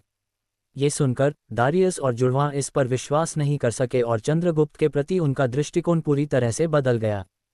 चंद्रगुप्त ने जो ताकत दिखाई थी वह हास्यास्पद थी। उसकी साधना की गति तेज थी और अकल्पनीय की रेखा को छू सकती थी। चंद्रगुप्त निश्चित रूप से प्रतिभाओं के बीच एक प्रतिभा था। इस क्षण चंद्रसेन के 3 दोस्तों ने जल्दी से एक निर्णय लिया कि भविष्य में उन्हें उसके साथ अच्छा व्यवहार करना होगा और उसे नाराज करने से बचना होगा। चंद्रगुप्त लापरवाही से हंसा। बड़े भाई, मैंने देखा है कि तीसरे क्षेत्र के भीतर बहुत से लोग दूसरों से प्राणी मूल चुराने का सहारा ले रहे हैं। ये कैसे हुआ? उद्धरण चिन्ह। चंद्रसेन ने कहने से पहले एक सांस छोड़ी। मैं खुद नहीं जानता कि यह किसने शुरू किया, लेकिन ऐसा कहा जाता है कि दूसरे दिन के दौरान किसी ने इस तथ्य पर भरोसा करते हुए प्राणी मूल चुराना शुरू कर दिया कि उसके पीछे लोगों की एक विशाल संख्या थी। इस खबर के फैलने के बाद तीसरे क्षेत्र में हर कोई इसका अनुसरण करने लगा, मूल चुराने के लिए समूह बनाने लगा। आखिरकार द्वितीय श्रेणी के जादुई प्राणी प्रथम श्रेणी के जादुई प्राणियों की तुलना में दुर्लभ हैं और उन्हें मारना और भी कठिन है। एक प्राणी को मारने से केवल एक मूल मिलता था, लेकिन दूसरे से चुराना शिकार करने की तुलना में बहुत आसान है और अच्छी किस्मत के साथ छोटी इसी को बहुत सारे मूल भी मिल जाते थे। तो अब तक सभी छात्रों ने तीसरे क्षेत्र में एक दूसरे से चोरी करना शुरू कर दिया। बहुत से लोगों ने अपनी कड़ी मेहनत से अर्जित प्राणी मूल उनसे चुरा लिए थे जब वे अकेले थे या संख्या में छोटे थे। जो लोग घायल हो गए थे उन्होंने जल्दी छोड़ने का फैसला किया, जिससे क्षेत्र में संख्या भारी रूप से कम हो गई। जो शिक्षक गुप्त रूप से छिपे हुए हैं वे जो हो रहा है उसकी परवाह क्यों नहीं करते? तीक्ष्ण ने पूछा। जब तक ये जीवन धमकी वाली चोट या जीवन और मृत्यु के बीच एक महत्वपूर्ण बिंदु नहीं है तब तक छिपे हुए शिक्षक नहीं दिखेंगे। आखिरकार हम जंगल में जादुई प्राणियों का शिकार करने का कारण यह है कि हम खुद को परख सकें। यह उल्लेख नहीं करने के लिए कि हम परीक्षण कर रहे हैं कि जब हम लूटे जाते हैं तो हम कैसे एकजुट हो सकते हैं। इस तरह की चीजें आर्यावर्त महाद्वीप में अक्सर होती हैं। वे केवल हमें ये जल्दी अनुभव करने दे रहे हैं बजाय बाद में। जुड़वां ने कहा। तीक्ष्ण अचानक एहसास में चिल्लाया। चंद्रगुप्त ने एक अजीब मुस्कान छोड़ी जैसे उसने अपने बड़े भाई और उसके दोस्तों को देखा। चूंकि अन्य लोगों के पास हमसे हमारे प्राणी मूल चुराने की धृष्टता है तो हम पहले उन्हें क्यों नहीं लूट सकते? क्या तुम लोग मेरे साथ हो? समूह की आंखें उज्ज्वल हो गईं जैसे उन्होंने चंद्रगुप्त को सुना। ठीक है, हम ये करेंगे। चंद्रगुप्त वर्मा, हम तुम्हारा अनुसरण करेंगे, दारियस ने कहा जैसे वह खड़ा हुआ और चंद्रगुप्त को घूरा। वीरतापूर्ण भावना उसकी आवाज में परिलक्षित हो रही थी। बुरा नहीं, पहले हमारी ताकत कम थी और केवल आंख मूंद कर भाग सकते थे, लेकिन अब जब चंद्रगुप्त यहाँ है, भले ही हम एक मध्य स्तरीय साधक से मिलें, जीत असंभव नहीं है। चूंकि यह अंतिम रात है, चलो इसके साथ कुछ मजा करते हैं। अर्जुन और ओझ हंसे। ठीक है चौथे भाई, तुम्हारा बड़ा भाई तुम्हारी सुनेगा, चंद्रसेन ने खुशी से कहा। तीक्ष्ण की कोई राय नहीं थी क्योंकि उसने कुछ समय के लिए बिना सवाल किए चंद्रगुप्त का अनुसरण करने का फैसला किया था। सभी के अपना पेट भर खाने और अपनी योजनाओं पर चर्चा करने के बाद उन्होंने जुड़वां को आसपास के क्षेत्रों में एक लक्ष्य खोजने के लिए भेजने का फैसला किया, जबकि बाकी उनकी वापसी की प्रतीक्षा करते रहे। जुड़वां जल्द ही वापस आए और बताया कि उन्होंने पास में 5 लोगों का एक समूह देखा था। चंद्रगुप्त ने तुरंत जुड़वां का अनुसरण उस स्थान की ओर किया जहां उन्होंने उन्हें देखने की सूचना दी थी। जब चंद्रगुप्त का समूह उस स्थान पर पहुंचा, 5 लोग खुद को आराम करने के लिए तैयार कर रहे थे और चंद्रगुप्त के अचानक हमले से अनजान थे। चूंकि समूह केवल प्राथमिक साधक स्तर पर था, वे जल्दी से चंद्रगुप्त और उसके समूह द्वारा पराजित हो गए। हालांकि उनके पास इतने सारे प्राणी मूल नहीं थे, केवल 20 या उसके आसपास थे। प्राणी मूल लेने के बाद उन्होंने उन्हें परेशान करना जारी नहीं रखा और तुरंत क्षेत्र छोड़ दिया। पूरी रात चंद्रगुप्त और अन्य बिल्कुल नहीं सोए। इसके बजाय उन्होंने और अधिक लक्ष्यों के लिए जंगल के चारों ओर देखा। अब तक तीसरे क्षेत्र में बहुत से लोग नहीं थे और जब से उसने अपनी खोज शुरू की थी, वह वह 3 अलग अलग समूहों के पार आया था, लेकिन वह और अन्य जो मनोरंजक पाए वह ये था कि आधी रात के दौरान चंद्रगुप्त का समूह एक और समूह के पार आ गया, जिसका वही विचार था जो उनका था, और इसलिए उन्होंने तुरंत लड़ना शुरू कर दिया। दोनों पक्षों में 6-6 लोग थे और दूसरे समूह में 2 मध्य स्तरीय साधक भी थे जिनकी ताकत काफी मजबूत मानी जा सकती थी। हालांकि वे दोनों चंद्रगुप्त और तीक्ष्ण के खिलाफ फंस गए। अंत में चंद्रगुप्त अपने प्रतिद्वंद्वी के खिलाफ विजयी हुआ और पुरस्कार के रूप में 150 द्वितीय श्रेणी के प्राणी मूल प्राप्त किए। ऐसा प्रतीत होता था कि बहुत से लोगों के प्राणी मूल इस समूह द्वारा ले लिए गए थे। तीसरी लड़ाई के बाद चंद्रगुप्त को छोड़कर बाकी सभी थक गए थे और अब और लड़ना जारी नहीं रख सकते थे। कोई अन्य विकल्प न होने पर उन्होंने रात का बाकी समय छिपने और सोने के लिए एक गुप्त स्थान खोजने में बिताया। यद्यपि चंद्रगुप्त और तीक्ष्ण जारी रखना चाहते थे, अन्य 4 किसी भी आकार में नहीं थे और उन्हें किस बड़ी भी आश्चर्यजनक हमले के खिलाफ उनकी रक्षा करने के लिए उन दोनों की आवश्यकता थी।